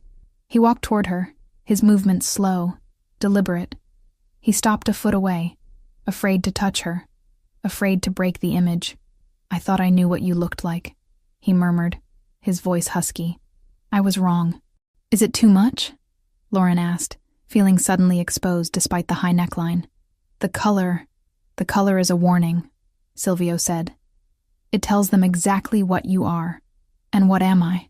Dangerous, he whispered. He reached into his pocket and pulled out a long velvet box. He didn't hand it to her. He opened it. Inside lay a necklace that made the breath catch in her throat. It was a string of rubies, dark and pigeon blood red, set in heavy platinum with diamonds scattered like stars between them. This belonged to my mother, Silvio said, his voice dropping an octave. She wore it only when my father had to meet with the 5 families. It was her way of showing them that the Ricchettis did not bow. Silvio, I can't, Lauren started, terrified by the weight of the history in his hands. This is priceless. It is protection. He interrupted gently. In our world, jewelry is a language. If you walk in there wearing this, the old guard will know. They will know you are under my direct protection. It tells them that to touch you is to declare war on me. He stepped behind her. Lauren lifted her hair, exposing the vulnerable nape of her neck. She felt the cold metal of the necklace settle against her skin, heavy and substantial. Then she felt his warm, rough fingers fumbling slightly with the clasp. His breath ghosted against her bare shoulder, sending a shiver racing down her spine. "There," he whispered, his hands lingering on her shoulders for a moment before dropping. Lauren turned to face him again.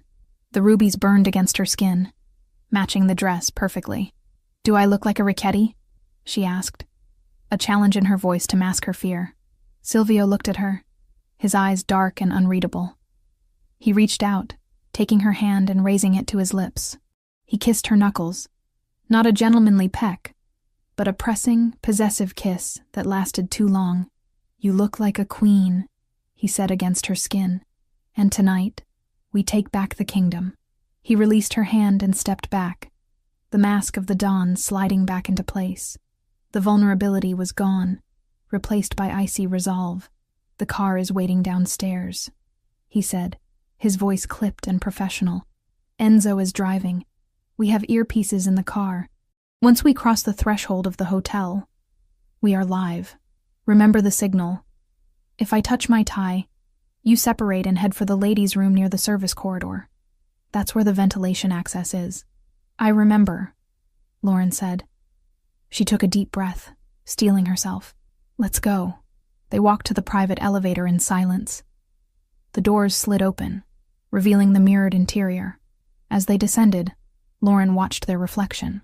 The man in the tuxedo and the woman in the burgundy silk. They looked like the perfect couple. They looked like royalty. But as the numbers on the display ticked down, 30, 29, 28, Lauren knew the truth. They were two people walking into a lion's den with nothing but a plan and a prayer. "Silvio," she said, breaking the silence as they reached the lobby level. "Yes? If this goes wrong," she said, meeting his eyes in the mirror. "If we don't walk out, we walk out." He cut her off, turning to face her as the elevator slowed. He grabbed her face in his hands, forcing her to look at him. The intensity of his gaze burned through her. "We walk out, Lauren, because I am not letting you die in a dress like that. You are going to live to take it off." The elevator chimed. The doors opened. The lobby was empty except for the concierge, who looked up and froze, visibly stunned by the couple emerging from the shadows. Silvio offered her his arm. "Ready?" Lauren took it. She felt the hard muscle beneath the expensive wool of his jacket. She felt the gun pressing against his side. She felt the rubies heavy on her throat. "Ready," she lied. They stepped out into the cool night air where the black limousine waited. The city of Chicago sprawled out before them, a grid of lights and shadows. Somewhere in that grid, Marco was raising a glass, thinking he had won.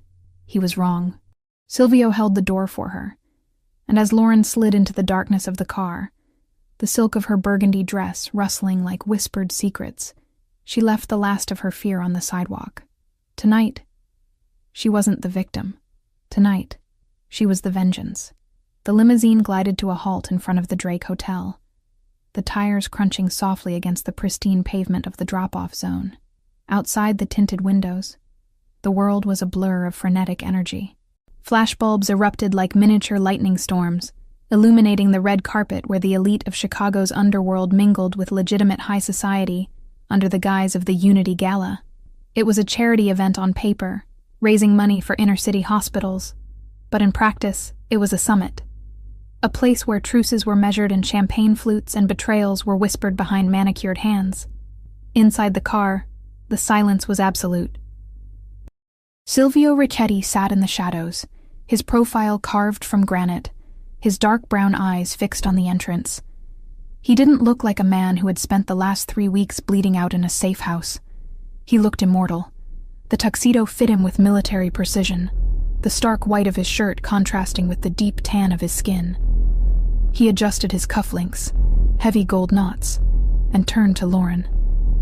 "Remember," he said, his voice low, vibrating through the small space between them. "Breathe. You are not Lauren Cole, the veterinarian. You are the woman who holds the leash of the most dangerous man in this city. Walk like it." Lauren nodded, her hands smoothing the silk of the burgundy dress over her thighs. The fabric felt cool to the touch, a liquid armor that she had donned to go to war. The ruby necklace at her throat felt heavy, a physical weight that reminded her of the stakes. I'm ready, she lied, her heart hammering against her ribs like a trapped bird. Enzo is at the north exit, Silvio murmured, tapping the small earpiece hidden in his right ear. The weapons are in the ventilation shaft of the third-floor linen closet. But we won't need them if you play your part. Marco is a narcissist. He will want to gloat before he takes the crown. We use that. The driver opened the door. The noise of the city rushed in. Shouts of photographers, the murmur of the crowd, the distant wail of a siren. Silvio stepped out first.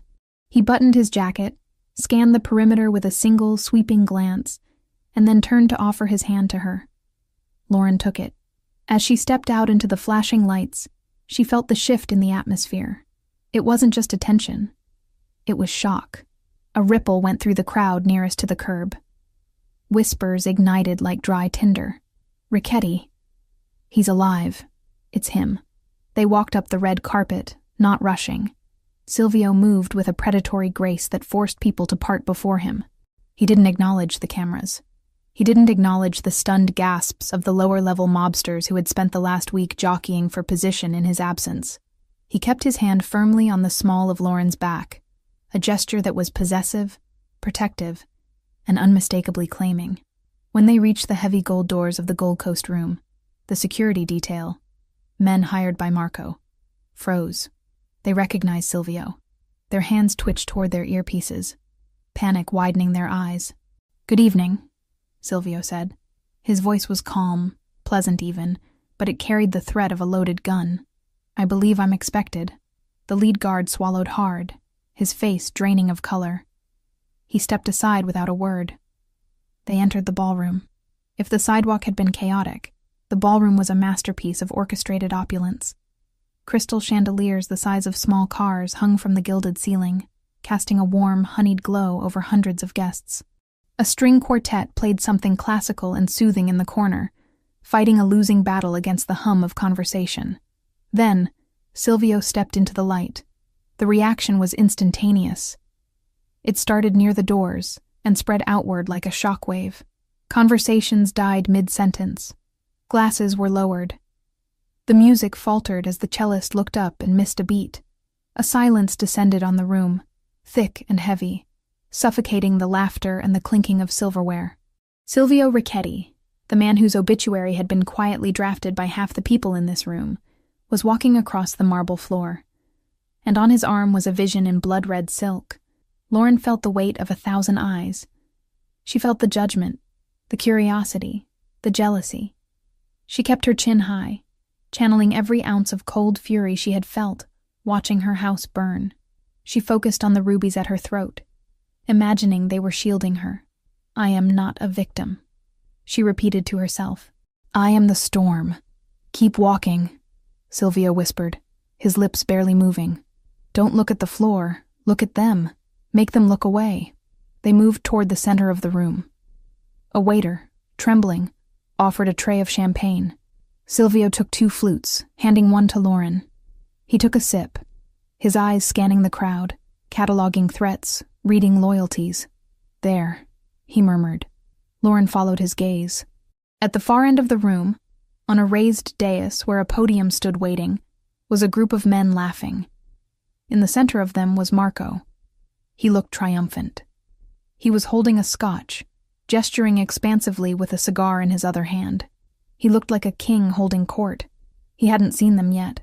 His back was turned, soaking in the adulation of the sycophants surrounding him. "He looks comfortable," Lauren noted, ice in her voice. "He thinks he's celebrating a coronation," Silvio said. "He's about to celebrate his funeral." A woman detached herself from a nearby group and intercepted them. She was older, draped in diamonds and wearing a severe navy gown. It was Mrs. Rossi, the wife of one of the 5 families' heads. She had eyes like a hawk and a smile that looked like it had been sharpened on a whetstone. "Silvio," she purred, though her eyes were wide with genuine shock. "We heard terrible rumors. An accident." "Rumors are often exaggerated, Elena," Silvio replied smoothly, leaning in to kiss her cheek. "As you can see, the reports of my demise were premature." Mrs. Rossi turned her gaze to Lauren. It was a dissecting look, analyzing the dress, the jewelry, the posture. "And who is this? I don't believe we've been introduced." "This is Lauren," Silvio said, not offering a surname, not offering an explanation. "She is with me." "A lovely dress, Mrs." Rossi said, her tone dripping with passive aggression. "Bold color.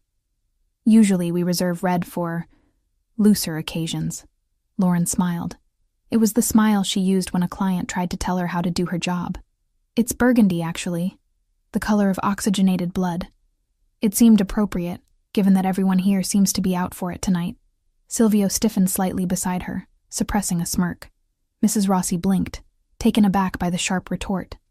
She laughed, a brittle sound. "Charming. Welcome back, Silvio." She retreated, and Silvio leaned closer to Lauren. "Oxygenated blood? It shut her up," Lauren whispered. "Focus," Silvio commanded softly. "Marco is moving."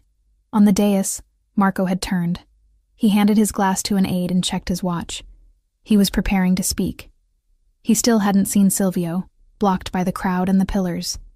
He stepped off the dais and headed toward the service corridor that led to the private prep rooms behind the stage. "That's the signal," Silvio said. He adjusted his tie. A subtle movement, barely a brush of his fingers against the silk knot. "Go." Lauren didn't hesitate. She didn't say goodbye. She simply turned and melted into the crowd, moving in the opposite direction of Silvio. Silvio stood alone in the center of the room. He let the crowd see him now. He let the whispers grow. He waited. Lauren navigated the sea of tuxedos and gowns. She moved with purpose, heading toward the ladies' room that was situated near the service entrance. Her heart was pounding so hard she thought it might bruise her ribs. She reached the hallway, checking over her shoulder. The coast was clear. Instead of entering the restroom, she slipped past the door and into the narrow service corridor. It was cooler here, smelling of industrial cleaner and stale coffee. She pressed her back against the wall, listening. The earpiece in her ear crackled. "I'm in position." Silvio's voice came through, clear and calm. "He's in the green room, 2 guards outside. You need to get to the ventilation grate in the pantry next door. It shares a wall." "I'm moving," Lauren whispered. She found the pantry door. It was unlocked. She slipped inside. It was a small room stacked with crates of wine and linens. High on the wall, near the ceiling, was the vent. Lauren hiked up her silk dress, not caring about the cost. She climbed onto a crate of Pinot Noir, balancing precariously in her heels. She pulled the small directional microphone Enzo had given her from her clutch purse. It looked like a compact mirror. She pressed it against the vent. Voices drifted through, muffled at first, then clearer as she adjusted the frequency. "Nervous, Marco? You're sweating." A rough voice. Unknown. "I'm not nervous." Marco's voice. Arrogant, impatient. "I'm ready." "Is the transfer complete?" "The Albanians want the second half," the rough voice said. "They said the job was messy. The house burned, but they didn't find the body." Lauren's breath hitched. She pressed the device harder against the metal grate. "The body is ash," Marco snapped. "The car exploded. The house burned to the foundation. There's nothing left of Silvio Ricchetti but dental records, and I made sure those vanished from the dentist's office last week. He's dead. The transfer goes through as soon as I leave that stage." "And the girl?" the voice asked. "The vet?" "Collateral," Marco dismissed. "If she was in the house, she's dust. If she wasn't, she's a nobody. Who cares? She's a loose end that tied itself. Now hand me the speech. It's time to accept the burden of leadership." Lauren's hand shook. She had it. The confession. The confirmation of the hit. The dismissal of her life as dust. "Did you get it?" she whispered into her comms. "Crystal clear," Silvio's voice replied. It was the voice of the Reaper. "Get out of there, Lauren. Go back to the floor. Stay near the exit." "I'm coming out," she said. She jumped down from the crate, smoothing her dress. She slipped out of the pantry and back into the service corridor. She walked briskly toward the ballroom, her heart racing.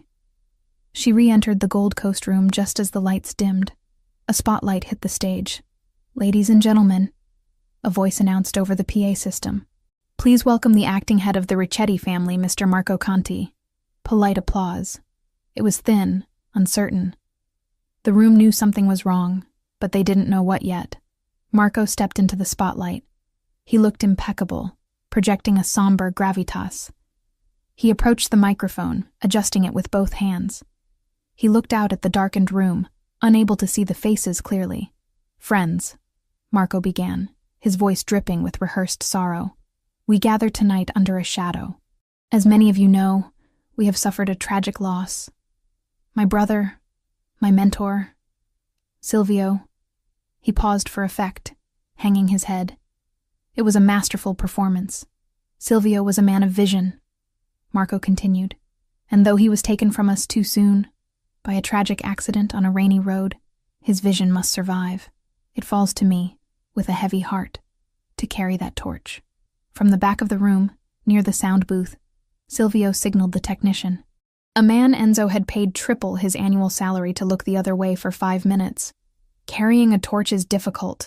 Silvio's voice boomed over the speakers, cutting Marco off mid-breath. Marco froze. He looked around, confused. "What? Is this a tribute?" "No," Silvio's voice continued, but this time it wasn't live. It was the recording Lauren had just captured. The audio quality was grainy but unmistakable. "The body is ash. The car exploded. The house burned to the foundation. He's dead. The transfer goes through as soon as I leave that stage." The ballroom went deathly silent.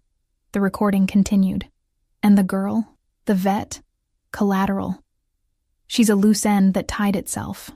Marco stood on stage, his face draining of blood until he looked like a wax figure. He gripped the podium, his knuckles white. He looked up at the sound booth, panic flaring in his eyes. Then the spotlight moved. It swung away from the stage and swept across the floor, searching. It stopped in the center of the room. Silvio Ricchetti stood there. He held a glass of champagne in one hand, the other tucked casually in his pocket. He looked up at the stage, his expression bored, almost disappointed. "You never could improvise, Marco," Silvio said. He didn't need a microphone. His voice carried through the stunned silence of the room. Marco stumbled back from the podium. It's a trick, a deep fake. He's dead." "I look very alive for a ghost," Silvio said, taking a slow step forward. The crowd parted. They scrambled to get out of the way, creating a wide, clear path between the true Dawn and the usurper. "Security!" Marco screamed, pointing a shaking finger at Silvio. "Remove him! He's an imposter!" The security guards, the men Marco had paid, looked at Silvio. They looked at the calm, lethal confidence radiating off him. They looked at Marco, sweating and screaming on stage. In the Mafia, you don't bet on the hysterical man. You bet on the quiet one. The lead guard crossed his arms and stepped back against the wall. He did nothing. "No one is coming, Marco," Silvio said, walking closer. His footsteps on the marble echoed like gunshots. "You paid them with my money, but they know whose money it really is." Marco pulled a gun. It was a small silver pistol he had hidden in his waistband. A desperate, foolish move. Screams erupted from the crowd. Guests dove under tables. Silvio didn't flinch. He didn't even draw his own weapon. He just stopped walking and looked at the gun with disdain. "Put it down," Silvio said, "before you embarrass yourself further." "I killed you!" Marco shrieked, the veneer of the sophisticated consigliere shattering to reveal the frightened thug underneath. "I burned you." "You tried," Silvio corrected, "but you forgot the first rule of this family. You check the body." Silvio snapped his fingers. From the shadows of the wings, 3 men emerged. They weren't security. They were Silvio's personal guard. Enzo and 2 others who had been waiting in the ventilation shafts. They were armed with suppressed submachine guns. Marco looked left, then right. He was surrounded. "You have 2 choices," Silvio said, his voice dropping to a conversational volume that was somehow more terrifying than a shout. "You can use that gun on yourself. Or you can come with Enzo." Marco looked at the gun in his hand. He looked at the crowd, witnessing his total humiliation. He looked at Silvio, who watched him with eyes devoid of mercy. Marco's hand shook. He couldn't do it. He dropped the gun. It clattered loudly on the stage floor. Smart. Silvio said, but cowardly. I expected nothing less. Enzo and the guards moved in. They didn't behead him. They didn't shoot him. They grabbed him by the arms and dragged him off the stage like a piece of unwanted luggage. Marco kicked and screamed, begging for the council to intervene. But the other dons watched in stony silence. The omertà had been broken. Marco was a rat and a failure. There was no sanctuary for him here. As Marco was hauled through the exit, Silvio stepped up onto the stage. He picked up the microphone Marco had abandoned. He looked out at the room, at the terrified socialites, the calculating mob bosses, the waiters frozen with their trays. My apologies for the interruption, Silvio said smoothly. There was a pest infestation. It has been handled. He raised his glass. To family. The room hesitated for a heartbeat. Then, slowly, terrifyingly, the applause started. One person, then 10, then the whole room. They clapped for the victor. They clapped because they were afraid not to. To family, someone shouted. Silvio drank. He didn't smile. He looked over the rim of his glass, scanning the crowd until he found her. Lauren was standing near a pillar, half hidden by the shadows. She was trembling. She had seen violence before, animals fighting, nature's cruelty. But she had never seen this. She had never seen a man dismantle another human being's life with just words and a recording. She saw the way the room bowed to him. She saw the absolute, terrifying power he wielded. He wasn't a hero. He was a monster who had learned to wear a tuxedo, and she was the one who had opened the gate for him. Silvio's eyes locked onto hers. Across the ballroom, the connection was electric, heavy with adrenaline and blood. He nodded to her, a barely perceptible dip of his chin. We did it. Lauren touched the ruby necklace at her throat. It felt colder now. She raised her own champagne glass, her hand shaking slightly, and took a sip. The wine tasted like vinegar. The words she'd heard through the hotel vent, collateral, dust, echoed under the applause, riding the heat of the spotlights and the smell of cordite. The music started again. The quartet played a waltz, frantic to cover the awkwardness of an attempted coup. The chatter resumed, louder and more manic than before. The world of the Mafia spun on, indifferent to the man who had just been dragged to his death. Silvio stepped off the stage and began to walk toward her. The crowd parted for him again, but this time they bowed their heads. He was the king of Chicago, risen from the ashes, and as he closed the distance, Lauren realized with a jolt of clarity that the dangerous part wasn't the car crash, or the fire, or the traitor. The dangerous part was that she didn't want to run away. She wanted to see what he would do next. Dance with me, Silvio said when he reached her. It wasn't a question.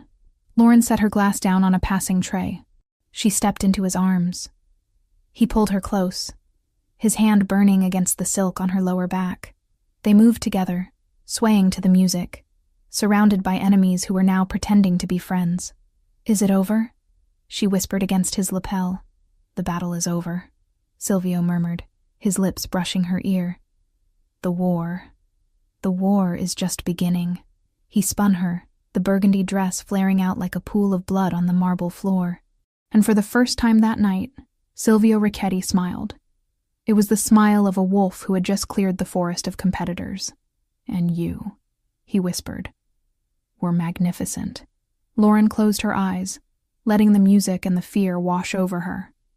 She was alive. He was alive.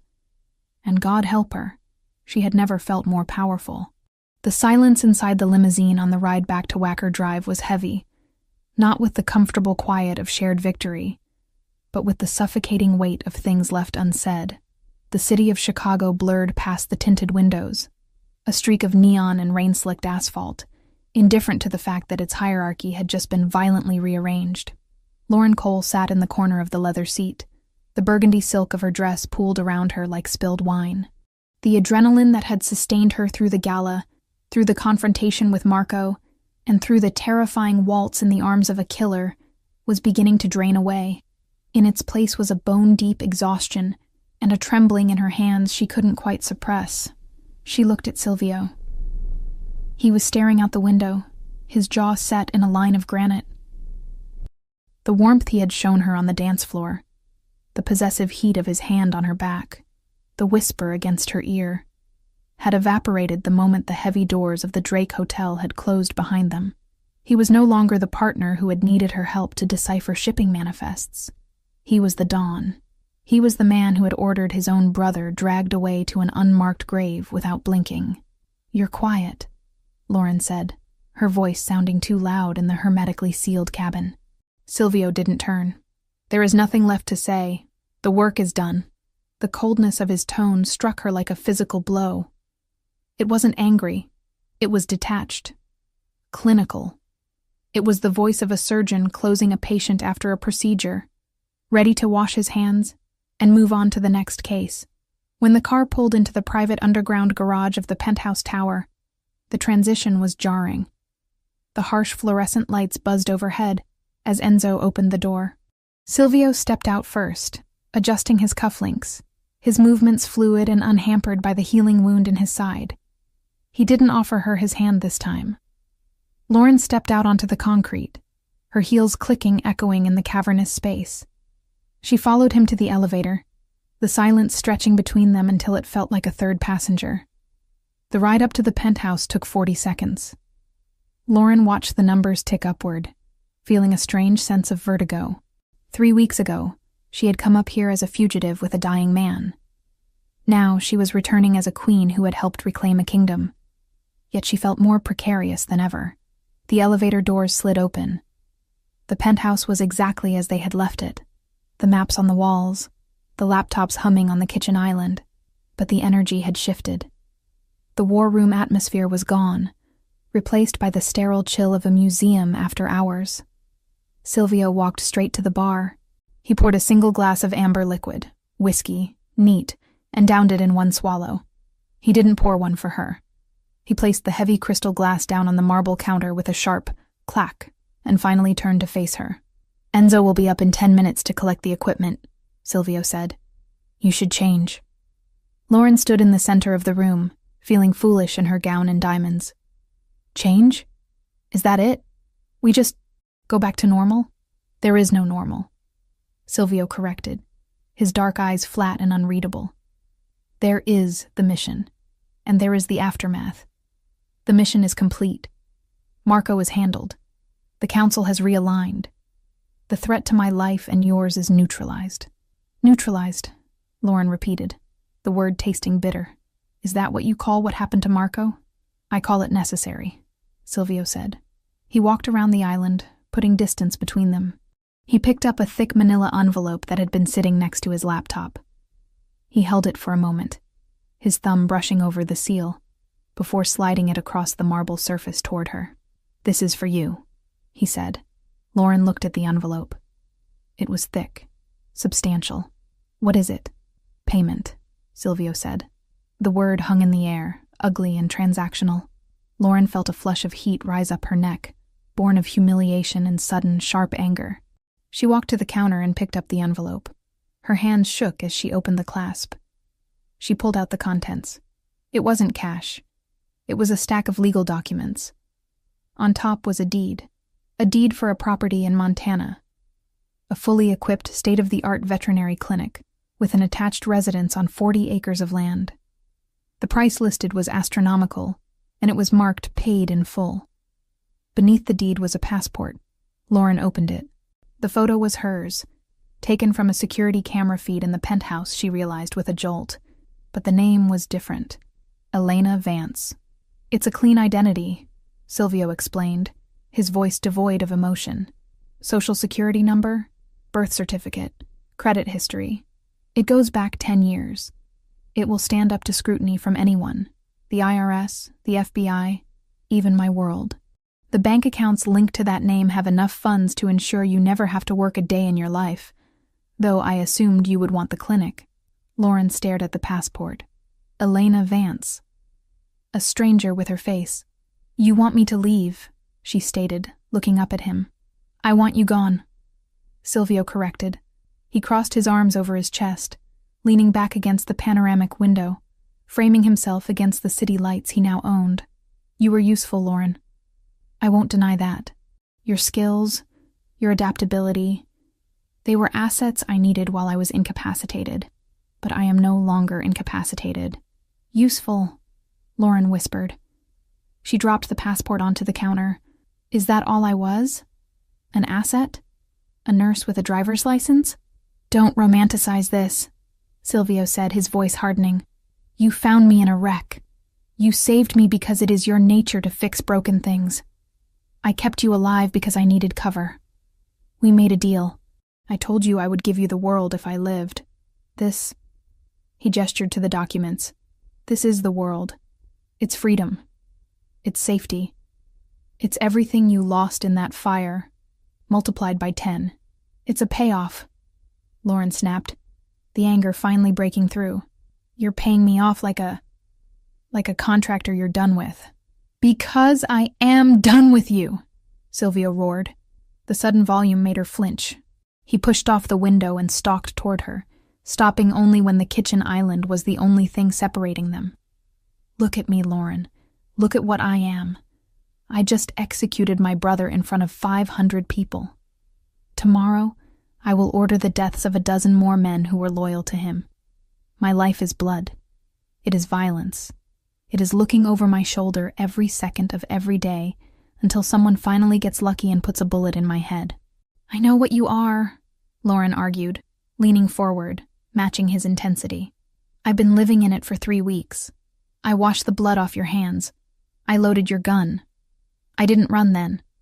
Why are you pushing me away now? Because you are a civilian, Silvio shouted, slamming his hand down on the marble. The sound echoed like a gunshot. You are a veterinarian who saves horses and cries over burnt houses. You do not belong here. You wore the dress, you played the part, and you did it well. But the play is over. The curtain is down. He took a breath, his chest heaving. When he spoke again, his voice was dangerously quiet. You are a liability, Lauren. A weakness. Every enemy I have, and I have made new ones tonight, will look for a way to hurt me, and they will see you. They will see the way I looked at you on that dance floor, and they will come for you to get to me. So let them come, Lauren said, her voice shaking with a bravery that was bordering on recklessness. We handled Marco. We can handle— No, Silvio cut her off. I handled Marco. You survived him. There is a difference. I cannot run an empire if I am constantly worried about keeping you breathing. I cannot be what I need to be if I have a conscience sleeping in my bed. He looked at her with eyes that were cold, dead, and utterly convincing. You were a distraction. A pleasant one. But I have work to do, and I don't need a pet. The insult landed with precision. Lauren recoiled as if he had slapped her. She looked at him, searching for the man who had held her face in the elevator. The man who had told her she was a queen. He was gone. Or maybe he had never existed. Maybe this cold, brutal creature was the real Silvio Ricchetti, and the other man was just a fever dream born of trauma and painkillers. She straightened her spine.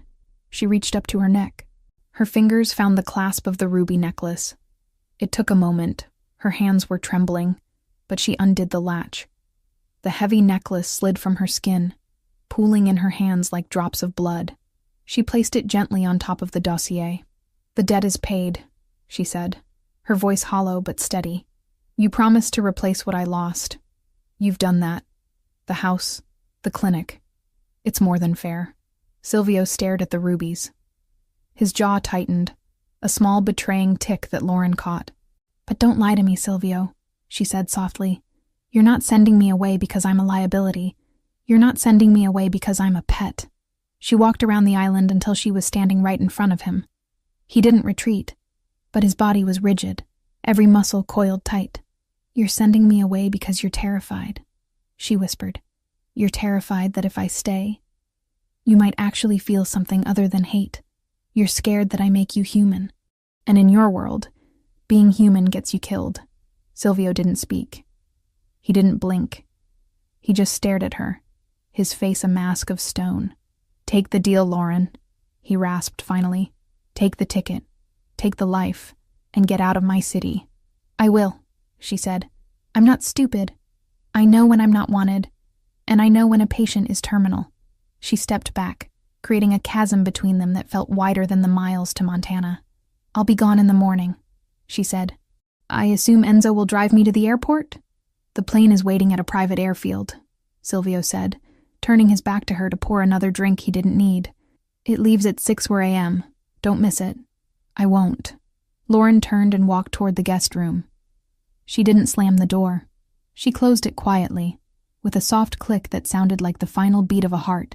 Inside the room, the silence was deafening. Lauren leaned against the door, sliding down until she hit the floor. She didn't cry. She had cried enough in the truck. She just sat there, listening to the hum of the city outside, clutching the deed to a life she hadn't asked for, given by a man she was terrified she might have loved. In the main room, Silvio Ricchetti gripped the edge of the bar until his knuckles turned white. He stared at the ruby necklace on the counter. He reached out, his hand hovering over the gems, shaking slightly. He didn't pick them up. He couldn't bear to touch the warmth her skin had left on the metal. "It's better this way," he whispered to the empty room. "You're safe." He drank the whiskey. It burned, but not enough to numb the hole in his chest where his heart used to be. The morning came with a gray, relentless drizzle, fitting for a funeral or a departure. Lauren was awake long before the sun. She packed the few things she had. The clothes Silvio had bought her, the documents, the memories she couldn't leave behind. She left the burgundy dress hanging in the closet, a ghost of the woman she had been for one night. She walked out into the living area at 5:45 a.m. Silvio was there. He was sitting in the armchair facing the window, dressed in a fresh suit, reading a newspaper. He looked impeccable, untouched by the night. "The car is downstairs," he said without looking up. "Okay," Lauren said. She hesitated, her hand on the handle of her suitcase. "Silvio." He lowered the paper slowly. He looked at her. His eyes were tired, red-rimmed, betraying the nonchalance of his posture. "Thank you," she said. "For saving my life." "We are even," he said. "Goodbye, Elena." He used the fake name. It was a deliberate cruelty, a way to sever the tie completely. He was telling her that Lauren Cole was dead, buried in the ashes of the farmhouse. Lauren flinched, but she nodded. "Goodbye, Silvio." She walked to the elevator. She pressed the button. When the doors opened, she stepped inside and turned around. Silvio hadn't moved. He was staring at his paper, or pretending to. He didn't look up as the doors began to slide shut. Lauren watched the sliver of the penthouse disappear. The last thing she saw was his hand, gripping the paper so hard the paper tore. Then the doors closed, and she was dropping.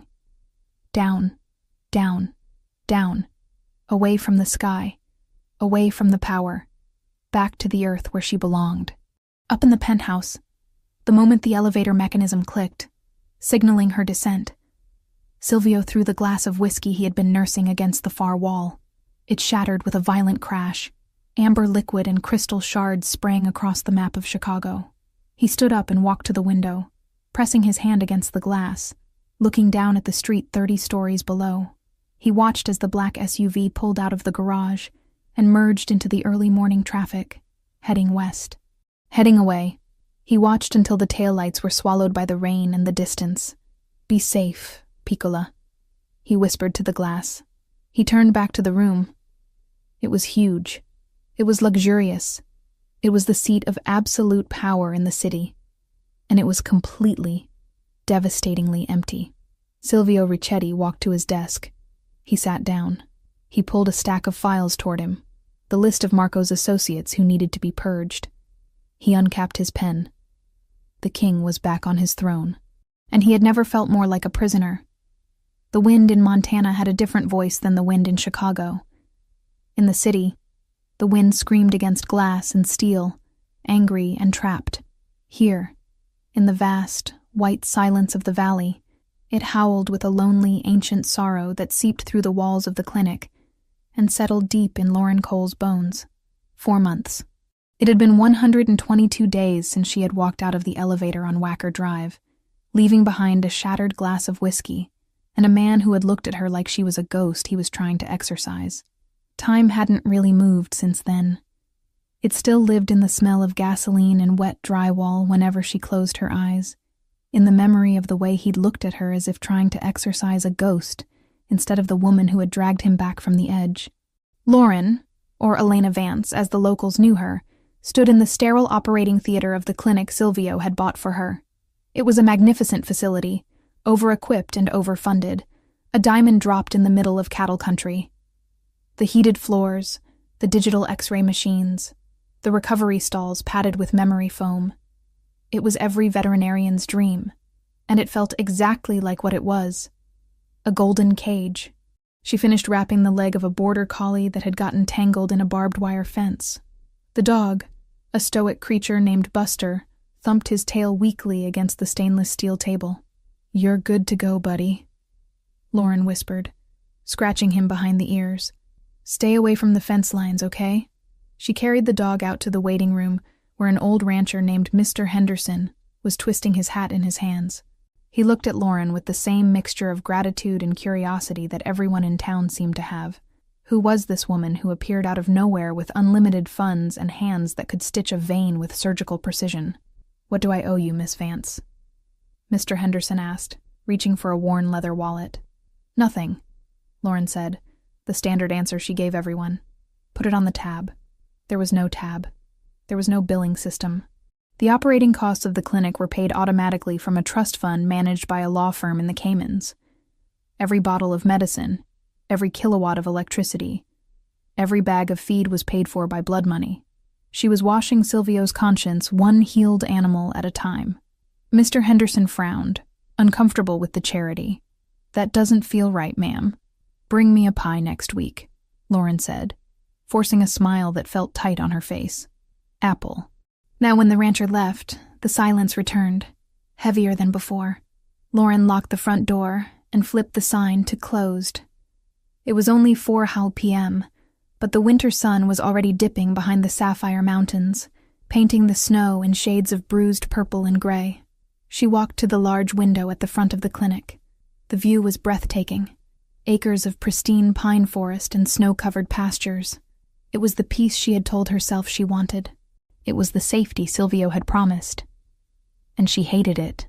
She hated the quiet. She hated the safety. Every night, she lay in the king-sized bed in the attached residence, listening for the sound of an elevator, for the hum of a server, for the heavy tread of footsteps that meant danger and life. She missed the smell of ozone and expensive cologne. She missed the fear, because the fear had made her feel alive. She turned away from the window, intending to go to the back and sterilize instruments she hadn't even used, just to keep her hands busy. Then she heard it. It was a sound that didn't belong in this valley. It wasn't the rattle of a diesel pickup truck or the whine of a snowmobile. It was the low, throaty purr of a high-performance engine. Lauren froze. Her heart gave a single, violent kick against her ribs. She turned back to the window. A vehicle was coming up the long, winding driveway that she had shoveled by hand that morning. It was black. It was sleek. It was an armored SUV that looked like a scar against the white landscape. Panic flared, hot and sharp. Had Marco's loyalists found her? Had the clean identity failed? She looked around for a weapon. A scalpel. A sedative gun. Anything. But as the car pulled closer, slowing to a stop in front of the clinic, the panic dissolved into something else. Something terrified and hopeful and devastating. The engine cut. The driver's door opened. A man stepped out into the snow. He wasn't wearing a parka or heavy boots. He was wearing a long black wool coat over a dark suit, his Italian leather shoes sinking instantly into the powder. He looked ridiculous. He looked magnificent. It was Silvio. He stood by the car for a moment, looking up at the clinic, his breath puffing in white clouds in the frigid air. He looked tired. The arrogance that had armored him at the Unity Gala was gone, replaced by a weary tension in his shoulders. He looked thinner, his cheekbones sharper, his eyes shadowed. Lauren couldn't move. She couldn't breathe. She just watched him walk to the door. He didn't knock. He tried the handle. Locked. He looked through the glass. He saw her standing there in her scrubs, paralyzed. He didn't gesture for her to open it. He just waited. He waited with the patience of a man who had no other destination. Lauren walked to the door. Her hand trembled as she unlocked the deadbolt. The sound was loud in the empty room. She pushed the door open. The cold air rushed in, carrying the scent of pine and snow and him. "You're hard to find, Elena," Silvio said. His voice was rough, like he hadn't used it in days. "You knew exactly where I was," Lauren replied, her voice shaking. "You bought the map. I bought the land," he corrected. "I didn't know if you would still be on it." He stepped inside. He didn't ask for permission. He closed the door behind him, shutting out the wind. The silence that fell between them was electric, charged with 4 months of unsaid words. "What are you doing here, Silvio?" Lauren asked, wrapping her arms around herself. She felt suddenly underdressed in her simple blue scrubs and messy bun. "Is there a problem with the identity? Did someone find me?" "No one found you," Silvio said. He unbuttoned his coat but didn't take it off. He looked around the waiting room, taking in the clean lines, the expensive chairs, the peace. "The identity is perfect. Elena Vance is a ghost in the system." "Then why?" "Because the system works," Silvio said, looking back at her. "But I don't." He took a step toward her. "I haven't slept in 4 months, Lauren. I have the city. I have the power. Marco is a memory. The council eats out of my hand. I have everything I was supposed to want." "Congratulations," she said bitterly. "You won." "I lost," he said. The admission was quiet, brutal. "I sat in that penthouse every night, looking at the city, and all I could see was the empty space where you used to stand. I drank enough whiskey to drown a fleet, but I couldn't drown the silence you left behind." "You sent me away," Lauren reminded him, tears pricking her eyes. "You told me I was a liability. You told me I was a pet." "I lied," Silvio rasped. He closed the distance between them in 2 long strides. He stopped just inches away, close enough that she could see the gray hairs that had appeared at his temples, close enough to feel the heat radiating from him. "I lied to you because I was terrified," he confessed, stripping away the armor of the dawn. "I thought if I sent you here, to this fortress of snow and safety, you would be untouched. I thought I could keep you pure if I kept you far away from my filth." "I never asked to be pure," Lauren whispered. "I asked to be with you." "I know," Silvio said. He reached out, his hand hovering near her face, trembling slightly. "But I couldn't risk it. Not then. I needed to know the war was over. I needed to know I could build walls strong enough to hold us." "And now?" she asked. "Is the war over?" "The war is never over," Silvio said. "But the battlefield has changed." He reached into his coat pocket. For a second, Lauren's muscle memory tensed, expecting a weapon or a dossier, but he pulled out a folded piece of paper. It wasn't legal-sized. It was a brochure. He handed it to her.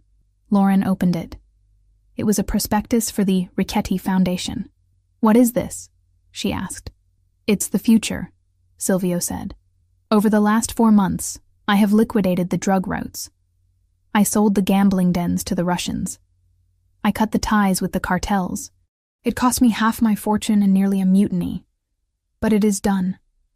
Lauren looked up at him, stunned. You dismantled the business?" "I legitimized it," Silvio corrected. "We still run the unions, the construction, the shipping logistics. But the cargo is real now. No more ghost shipments. No more blood money." He took a deep breath, looking at her with a vulnerability that broke her heart. "I cannot undo the things I have done, Lauren. I cannot bring back the dead, but I can change the direction of the river. I realized that protecting you didn't mean sending you away. It meant building a world where you didn't have to hide." He took the brochure from her hand and tossed it onto the reception desk. He didn't care about the paper. He cared about her. "I don't want a pet," he said, his voice dropping to a growl. "And I don't want a liability. I want a partner.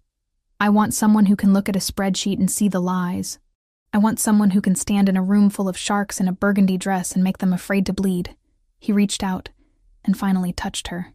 His warm hand cupped her jaw, his thumb brushing away a tear she hadn't realized had fallen. "I came here to ask you a question," he said. "And if the answer is no, I will walk out that door, get in my car, and you will never see me again. I will leave you to this peace you hate. What is the question? Lauren breathed, leaning into his touch. My soul is black, Lauren, Silvio whispered. I have done terrible things. I am stubborn, I am dangerous, and I am damaged. But I am yours, if you will have me. So, do you still know how to treat lost causes? Lauren looked at him. She saw the monster and the man. She saw the scar on his side that she had healed, and the scars on his conscience that she had soothed. She saw the only person in the world who made her feel visible. A smile broke through her tears. Not a polite smile, but a real, radiant thing. You're not a lost cause, Silvio, she said, echoing the words she had spoken months ago in a snowy parking lot. You're just incredibly high maintenance. Silvio let out a breath that sounded like a laugh, a sound of pure relief. He pulled her to him, his other arm wrapping around her waist, crushing her against his chest. Then fix me, he whispered. He kissed her. It wasn't like the kiss at the gala, which had been a performance for an audience. And it wasn't like the almost kisses in the penthouse, which had been restrained by duty. This was a collision. It was desperate and hungry, tasting of winter and longing. It was the breaking of a dam. Lauren buried her hands in his hair, pulling him closer, anchoring him. She felt the cold of his coat and the heat of his skin. She felt the gun he still wore, because old habits died hard. But she didn't care. When they finally broke apart, breathless, Silvio rested his forehead against hers. Pack a bag, he ordered softly. Where are we going? Lauren asked, though she already knew. Home, Silvio said. Chicago. We have a board meeting on Monday, and I believe the foundation needs a chairwoman. Lauren looked over his shoulder at the empty, perfect clinic. What about the animals? We'll hire a staff, Silvio said immediately. The best vets money can buy. We'll turn this place into a sanctuary. You can run it from the city. But you belong with me. Yes, Lauren said. I do. 1 year later, the charity gala for the Richetti Foundation was the event of the season in Chicago.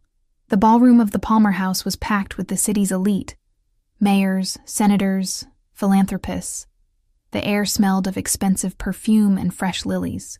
It had been a full year since they'd walked back into Chicago together and turned a war room into a boardroom, rewriting supply chains and laundering blood into clean contracts. Somewhere far north, the Montana sanctuary she had once called a cage now ran under a full staff of vets she'd handpicked herself, its monthly reports stacked neatly on her desk in the city. Silvio Richetti stood on the edge of the dance floor, holding a glass of sparkling water.